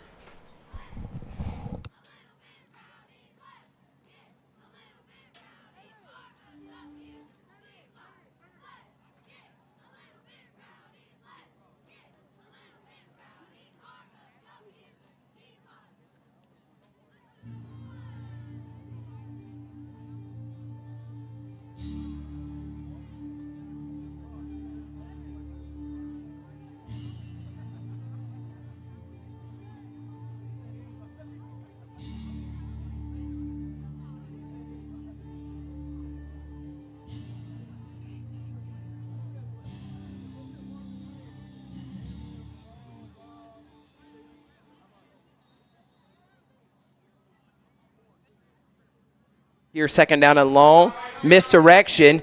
Uh-oh. Good play by the Vikings. And that's going to be a gain of 9 yards. Good misdirection play right there. And a nice gain for Pacelli. It looks like Cam Carino or Donovan Colvin. Donovan Colvin on the run. A freshman. Another freshman. That's 3 freshmen, 22. Between Colvin, Rowe. There's one more. I know we also have Mike Rowe, Cam Carino, Skylar Sanchez. You know, these players probably played for Coach Brunson at the middle school level. Now he's the head football coach at Calvary Christian. He was the middle school coach at Pacelli. And, you know, he develops players very, very well. So there you go. I mean, Pacelli's got a bright future, Thrift. I mean, they got a lot of young players. They're young. And when you're coming off a season like last year, which you had a lot of seniors, and they were the main reason why they won a state championship, it's going to be some learning curve, especially early in the season. But watch out. I promise you by the end of the year, this team's going to be much improved, and you're going to see them vying for another state championship run for the GIAA. I believe in Coach Jones and Coach Black and what they got going on over there for the Vikings. Another misdirection play, and that's going to be end of the third quarter. Gators score 2 more touchdowns, and they lead 31-6. We're going to take a break. It's the Georgia Alabama Sports Live High School Showcase. Game number 1. Number 1 Pacelli and number 1 Glenwood. Gators lead by 25.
Welcome back here. Thrift Behringer, Richard Holdridge on the call. Gators lead 31-6. Thank you to Alliance Specialty Contractors on their support, along with Behringer Construction, LLC, the Columbus Lions, Terry Johnson Agency, Masterwall Incorporated, Farmers Insurance, the Menifee Agency, Morehouse School of Medicine. Zaxby's. Auto Gallery Chevy Buick GMC. Allstate Alex Quinney Agency. Sports Visions. P&B Broadcasting. Thank you to all our sponsors that made this stream possible. And if you would like to sponsor any of our stuff, please DM our Facebook page or email us at gaalsportslive.com at gmail.com. gaalsportslive@gmail.com for more information. So, Thrift, we do have a final score. Troup County beats Harris County 31-7. Kept it at 24 points. I think that's decent, keeping it close for a team like Troup. Brown almost runs into his own man, and that really hurt number 22 for the Vikings, Donovan Colvin, and a loss of about 3 yards, but obviously this is 4-down territory for the Vikings. Good tackle by Levi Pinder to get in the backfield for the tackle for loss. And these names, the reason why these names sound so familiar for us, we've called Glenwood basketball and baseball games. These are athletes. They play multi-sports. Yeah, and we see that a lot for all high school athletics, but specifically private school. It's a smaller school with less students, so the students are more prone to play multiple sports. Timeout, Pacelli. Although what we learned, Thrift, on the coaches show, that Coach Nelson is dressing 65 players. I mean, that's unheard of for a private school. Yeah, it is. And that's got to be one of the bigger numbers we've seen for this Glenwood team in a long time. Thank you again for everyone tuning in. If you're tuning in now, go ahead and like our Facebook page, please. Georgia Alabama Sports Live. We appreciate the support. Please also go and subscribe on our YouTube channel. All games, all content that we do, shows, high school game day, the Georgia Alabama Sports Live show we do on, recap show we do on Sundays. All that's on our Facebook and YouTube channel. So if you want to watch any of the games, keep up with all the shows, you got to go follow us there on social media. You also can follow me at Thrift Behringer on Facebook and Richard Holdridge. And by the way, we haven't done it yet, but the Sports Beat with Richard Holdridge, one of the premier podcasts around here. You keep up with all things local sports there. Richard does a great job with that. It's part of the Georgia Alabama Sports Live Network. So go like that on Facebook too, and anywhere you find podcasts. Around in, and there goes the Pacelli Vikings all the way down. High stepping down the sideline, touchdown, Pacelli. Braden Hagler around the right end for the touchdown.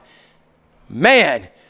That's his second touchdown today, a touchdown reception and a touchdown run.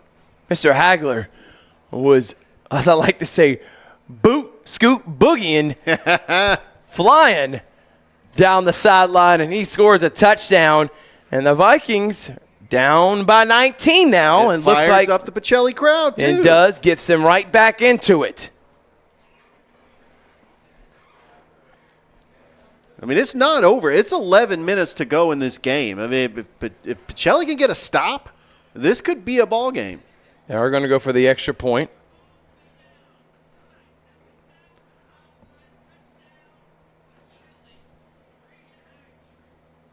And kick is on the way. He's got a line drive kick. And he was not happy with that one. He definitely said that line drive. Took his helmet off in frustration. Yeah. It just angled off his foot wrong. He was not happy about that. Big play by Hagler, his second of the game. And that gets the Vikings down by 19. Still 11:06 remaining in this one. Still not over with here. Georgia Alabama Sports Live High School Showcase game number 1. Here at Glenwood, the Swamp, they've been gracious to us. Had an awesome time doing the high school game day show on campus right there at the monument where they have all of their state championship plaques on the turf right outside or right in front of the press box of Bill Bowers Field. Terrific. I got to Bill Bowers say Park, Tim Fanning Field. Exactly. That was impressive. I was glad I got to be a part of it. An all-star cast. DJ Jones, our celebrity guest picker. The coach, Dusty Perdue, who also does the Coach's Show on Mondays with Coach Nelson. It was just great just to get to pick those games, and we had fun. Toward the end of that broadcast, I felt like it was that college game day atmosphere because we were really having fun with our picks. And it was on our inaugural show. We're going to only improve on that, but we had a lot of fun. Thought we did a great job. But nowhere near as good a job as Toygar's done producing this for us. All right. So if you're Glenwood, obviously you want to keep the ball as long as you can, run the clock down. You're still up by 19. Kickoff on the way. Camden White set the return. Oh, he's got a block. And he has an opening, but good coverage by Pacelli. Decent return. Oh, and now we got some more flags. Late hits. Do we have any flags? We do have bodies on the field right now. If I do want to say something, it's not scores in the Chattahoochee Valley, but Langston Hughes and Carrollton. This game was nationally televised, went down to the wire, 39-34. Langston Hughes, who won the state championship in 6A, and Buford leading St. Francis Academy out of Maryland. The Georgia commit, Dylan Raiola, he's got 3 touchdowns. That guy's a real deal. He's a real deal. He's going to be playing at Georgia next year. What's the saying? Transferred to Buford. Real deal Holyfield, real right? Deal. There you go. And Holyfield's from Fayetteville. I mean, the amount of knowledge you got.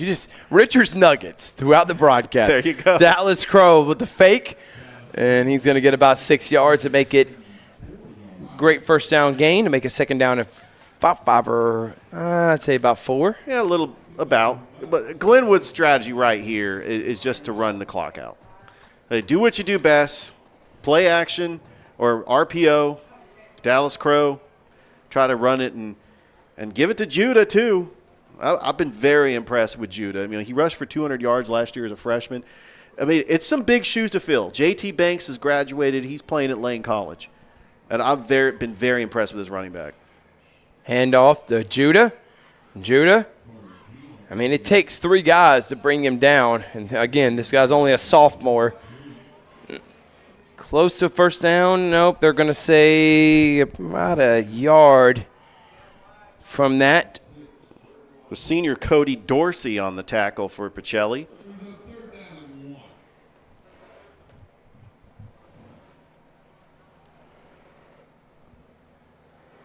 Pacelli just trying to get out of here with some confidence, just trying to keep the score manageable. You know, they got a tough opponent next week against Tatnall Square Academy. And you're also seeing, too, for the Gators, the up-tempo, they slowed that down a little bit, trying to waste as much clock as they can. Hands it off, goes all the way down. Jay Carter Judah makes one miss, eludes another tackle, and Judah, I can't wait to see how many yards he has in this game. I wonder if he's getting close to 150 as he gets another first down for the Gators. And they're at the 49-yard line, their own 49-yard line. And Thrift, because he's only a sophomore, he plays like a running back that could play at the next level. He evades tackles. He actually is not afraid to get hit. He's hard to get down. And Pacelli is just having their hands full trying to get him to the ground.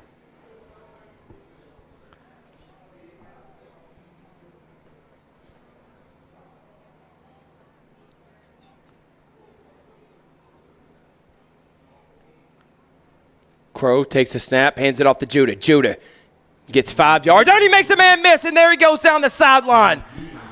Judah just having tacklers bounce right off of him. And there's going to be another Glenwood Gators first down. And if it wasn't for a shoestring tackle by Jaloid Ashley, Judah would have taken that to the house.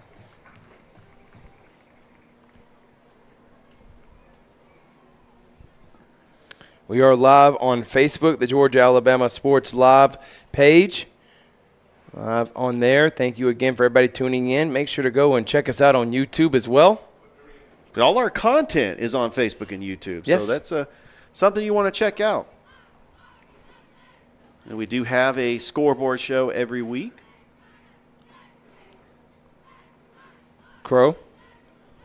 And letting that play clock go all the way down to about 3 seconds. Hands it off again to Judah. Judah spins. This time he gets hit, but again it takes 3 or 4 Vikings to bring him down. That was a big hit by Desi Morgan Jr. We really haven't called his name a lot in the second half, but it's nice to see Desi Morgan out there making plays for Pacelli, the senior, number 15, and one of the veterans here on this Pacelli defensive team. And, Pacelli is just going to continue improving throughout the season. I know that they got a lot of young players, but, coming off a state championship, it's hard to kind of repeat that because the expectations are high.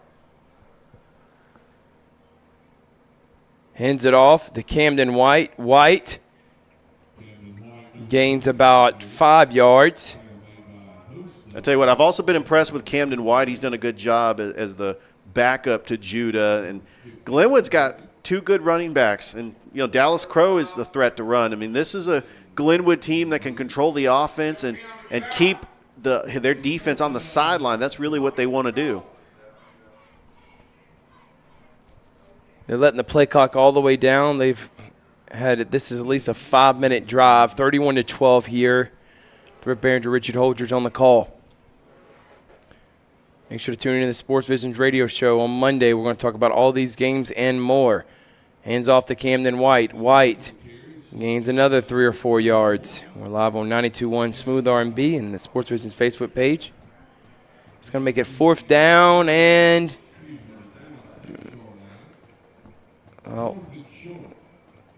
very short. That isn't a first down. That's about a 4th and not even 1. That looks like inches. 4th and inches. Going for it. Probably a QB sneak with Dallas Crow. Just try to convert this 4th down play and continue eating the clock. They are going to measure right here.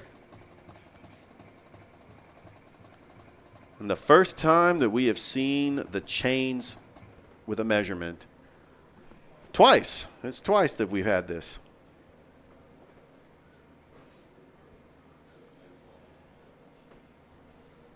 And that is first down, Gators.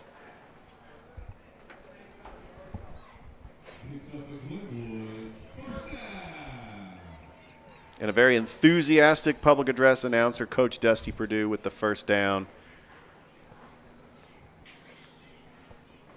6 minutes and 25 seconds remaining here. Gators trying to put the nail in the coffin on this drive.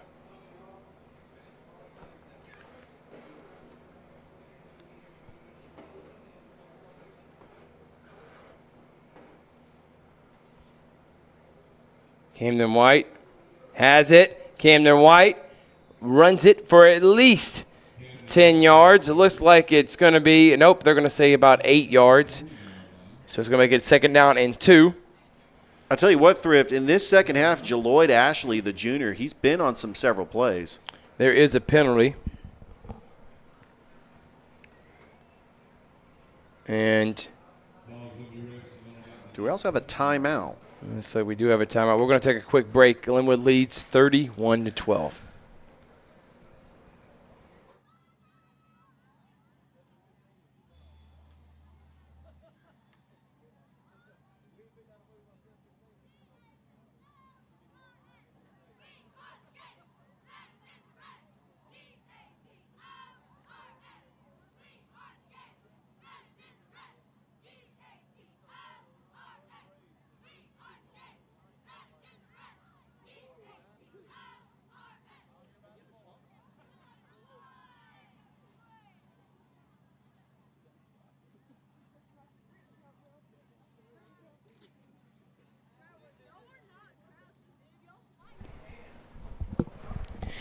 Welcome back here. Gators lead 31-12. And they are trying to end this game on this drive right here. Hands it off to Camden White. Camden White has a big hole. Breaks a tackle. Gets it all the way down to the 3-yard line. He did lose the ball, but they're going to say he was down first, and that's going to set up 1st and goal for the Gators.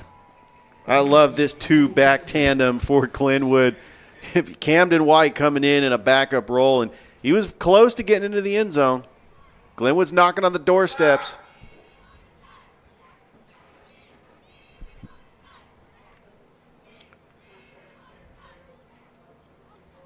Hands it off to White. White pushing all the way and walks in for a touchdown. Great job by Camden White, the senior.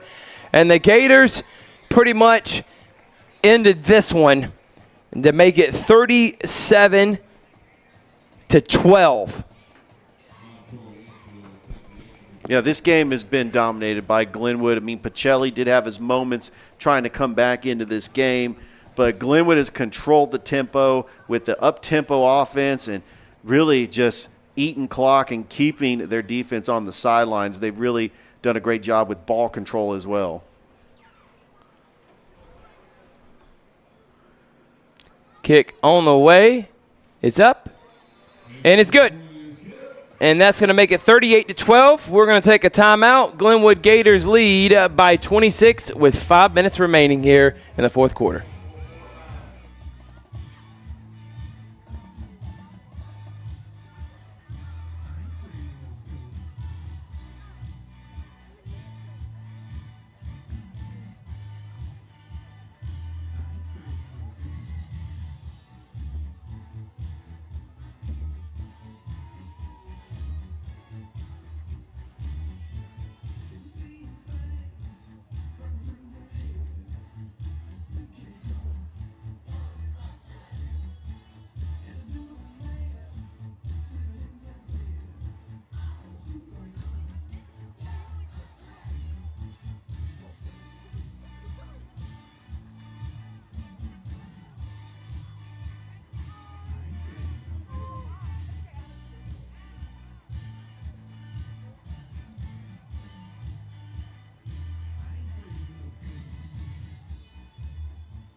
All right, we're back here. Third Behringer, Richard Aldridge on the call. Last about 5.5 minutes of the game. Glenwood up 38-12 here.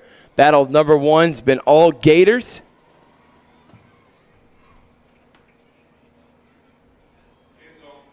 And that's going to be a touchback. I'll tell you what, they've dominated offense, they've dominated defense, but also dominated the kicking game. That's got to be at least 4 or 5 touchbacks for Mr. Griffin. Griffin Montroy, absolutely. I will never forget that name. Yeah. You'll never forget the call you made. It was incredible. It was the highlight of my broadcasting career last year. Hey, Thrift, we do have – That was your highlight. Out of all the games we called, all the state championships. For the football, for high school football. Yeah. I actually – Come on now. All the basketball games that we did, I mean, that's in a class itself. But, Thrift, we do have an upset. Manchester defeats Bowden 21-20. Good job, Manchester. Still trying to get a score on the Calvary Cherokee Christian game. It was tied at 13. Try to get an update for you. And here goes Corvée James. Man, I tell you, Corvée James, if they take away from anything in this game, give that man the ball because he's got at least 7 or 8, maybe even close to 10 yards of carry. Absolutely. If it wasn't for Cannon Boyd's tackle right at the last minute, Corvée James might have broke that one to the house. But he's done a great job in the backfield for Pacelli. A young team. I'm looking forward to seeing this Pacelli team throughout the season. I mean, they've got some big games coming up, Thrift, and we got a whole season to play. And this is a non-region game, and these two teams don't even meet in the playoffs. So this is something just to test the skill level for both teams. There is a penalty, and it is on the Vikings, so that's going to negate that first down run. But, Thrift, this has always been a dream matchup. This is a border wars. I mean, we're going to see that next week with Glenwood and Brookstone. I mean, this is something that we were hoping for. So we have breaking news. Oh, boy. The Calvary Christian Knights defeat the defending Gaps, and that's the league they play in Georgia. They don't play in the same league as Pacelli. Gaps champion Cherokee Christian 20-19 in overtime. Congratulations to Coach Brunson and the Calvary Christian Knights. That's tipped up in the air, almost intercepted by Mr. Denton Denny. He got his big paws on them. If he intercepted that, he probably would have turned that for a touchdown. Denny wearing number 9 for a second there, because I called some Glenwood games last year. Lane Griggs wore number 9 last year. Great defender for the Glenwood Gators. So Denny is doing him proud wearing that number. He's been in on some plays on defense. But Thrift, that is a huge upset, and you and I called that game. We said that the Calvary Christian were going to pull off the upset.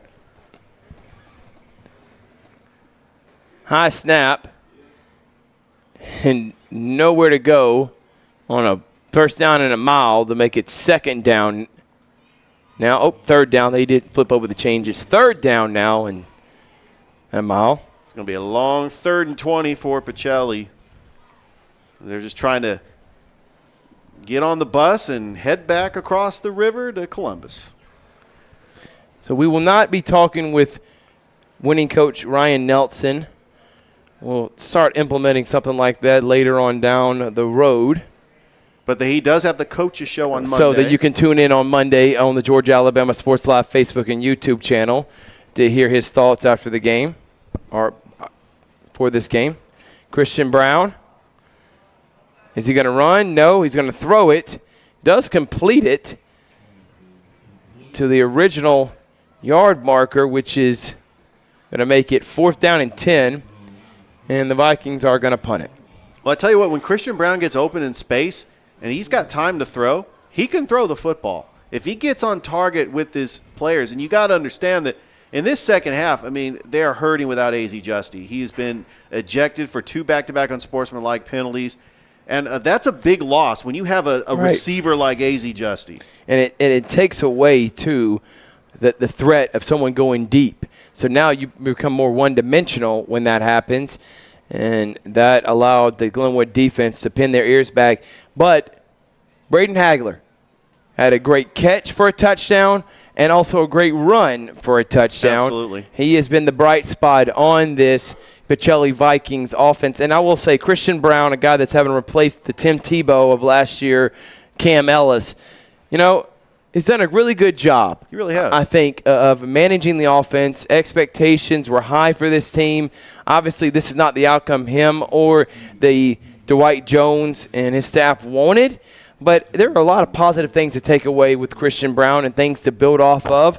You got another great matchup next week against Tatton Square. You got to move on. Obviously, like we talked about, Glenwood's not even in the same state as you. You won't have to face them again. This was just a litmus test. Can't even get it out. Litmus test.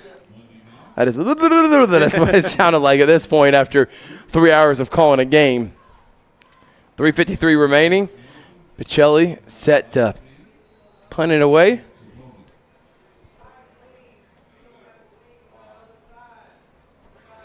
I tell you, remember Glenwood last year had a great punt returner, Jackson Milam. Remember that name, Yeah. Thrift?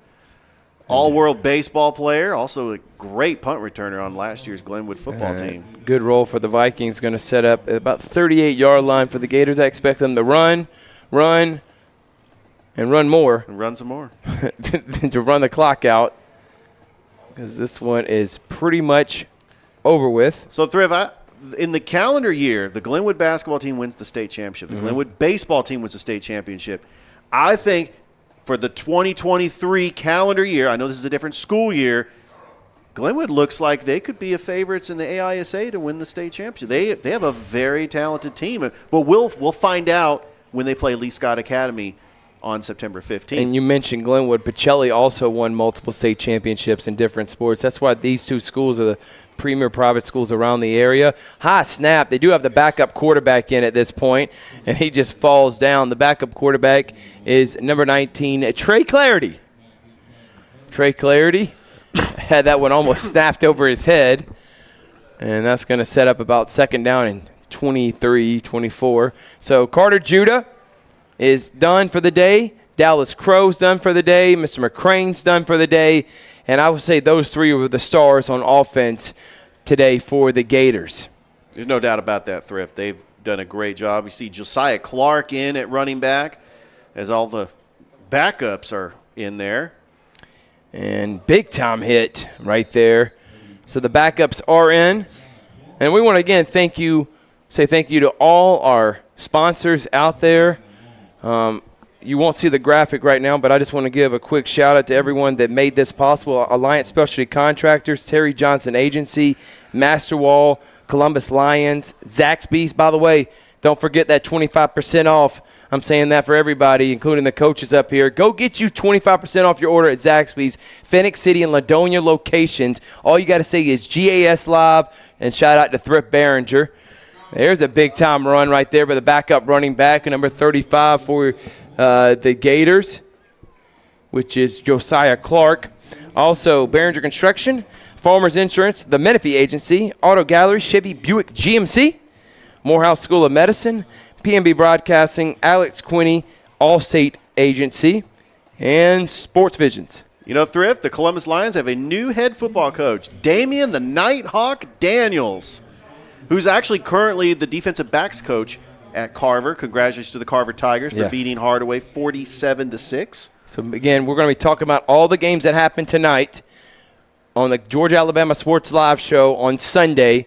We usually go live between 5 and 6 Sunday night. Make sure to tune in with me and Richard. We'll review this past week, preview next week, tell you where game day is going to be, tell you where we're going to be broadcasting. We'll be broadcasting 3 different games, 1 on Thursday, 2 on Friday. So we're going to be jam-packed next week. And if you would like to be a sponsor to help our broadcast and help what we're trying to accomplish here and giving the exposure, the necessary and the right exposure to these coaches and players around the area, DM us on our Facebook page. Also email me at gaalsportslive@gmail.com. That's going to be exciting because our team is capable of broadcasting multiple games at the same time on Georgia Alabama Sports Live's YouTube channel. And so Harris County, Russell County, you got Carver and Spencer. I mean, you get 2 incredible games next week, and I am excited. You know that Russell County, it means a lot to me, Thrift. I called all their home games last year, but the year before I was the public address announcer. So what Dylan Griggs doing in his 3rd season, I'm looking forward to seeing what the Russell County Warriors are doing. Punt on the way. High punt. Smith's going to try to get it. Bobbled. And he bobbles it, and that's going to be a fumble. Somehow a Pacelli Vikings player got it, and he's actually going to get a positive gain on the play. It's not a bad play. It could have been Caps Green, the sophomore, picks it up. Crazy what just happened there. So, Thrift, here in East Alabama, this is the only game that's happening tonight because Chambers Academy and Lee Scott Academy played yesterday. Central, Smith Station, Russell County, they all play next week. Yep, I saw that. A lot of the top public schools here in Alabama don't play till next week. And also a big shout-out to Beauregard, Beulah, Valley, Lynette, all the schools in the Chattahoochee Valley. We want to try to give them coverage on our scoreboard show. We're trying to give all the love to all the teams in the Chattahoochee Valley. Exactly right. All right, last minute and a half here. Please share the video, subscribe on YouTube, like us on Facebook if you want a chance to win $25 gift cards to Zaxby's on top of the 25% discount you're already getting tomorrow. Ends it off. Brown still in the game. It looked like one of the Pacelli guys tackled his own player. Oh, we got a score update. Spencer beat Greenville 65-19. Wow. I wonder how many touchdown passes Gary Gaither threw. He must have accounted for at least 6 of them.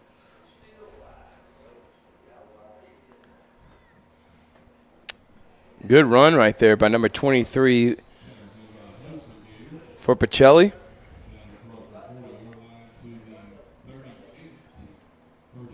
That's Justin Sanchez, the junior. A lot of young players for this Pacelli Vikings team. They're coming in here, and with less than a minute to go, they're just getting some playing time.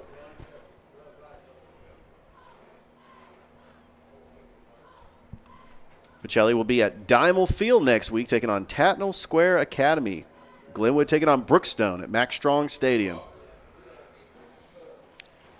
And that looks like it may be the final play of the game. I believe it is, Thrift. They're Coach run Nelson the clock takes off his headset, And the Glenwood Gators avenged their loss last year to the Vikings 28-13. That was one of the catalysts for the Vikings going on to win a state championship. Maybe we'll see the same thing for the Gators. Vikings, their season's long but over with. They still have a lot of talent. They still got a great coaching staff. They got a Hall of Famer in Dwight Jones. And that is going to do it. The battle of number ones goes to the Glenwood Gators. They win this one 38-12. Dominant performance from the offense and defense side of the ball for Glenwood. Sports Vision's offensive player of the game, I think we're going to give it to multiple players. I'm going to give it to Carter Judah and Dallas Crow. It's a good pick. Carter Judah was incredible on the ground. Offensive line did a great job blocking. Crow was a playmaker of all playmakers with his arm when he needed to be, obviously with his legs. So they're the Sports Vision's players of the game on offense. On defense, I got to give it to Lamont Burton. He's been on almost every tackle. He's had double-digit tackles. He's had some pass breakups. He's rushed the quarterback, put some pressure on the quarterback. Lamont Burton really has been an all-world linebacker for the Glenwood Gators. And what a game, Thrift. The Glenwood Gators 1-0 to start the season. On to Brookstone next week. We got to say thank you to the sponsors that made this possible. Alliance Specialty Contractors, Behringer Construction, LLC, the Columbus Lions, Terry Johnson Agency, Masterwall Incorporated, Farmers Insurance, the Menifee Agency, Morehouse School of Medicine, Zaxby's, Auto Gallery Chevy Buick GMC in LaGrange, Allstate Alex Quinney Agency, Sports Visions, P&B Broadcasting. Thank you so much. Shout out to Toy Guard producer. None of this was possible without him. Thank you to Tim Fanning, the AD, Corey Black, the AD from Pacelli, and believe in what we do. Thank you to Coach Dusty Perdue for joining us on the High School Game Day Show. And we had a lot of fun today. Again, subscribe to our YouTube. Like us on Facebook. Thank you to all the sponsors. And we will see you next week. And great job by the Glenwood Gators as they win this one 38-12. From Thurp Behringer, Richard Holdridge signing off. We'll see you next time. Yes, sir. Absolutely. Please let me know how we sound, brother. Great job, Coach Nelson. Good seeing you, man. See you, Coach.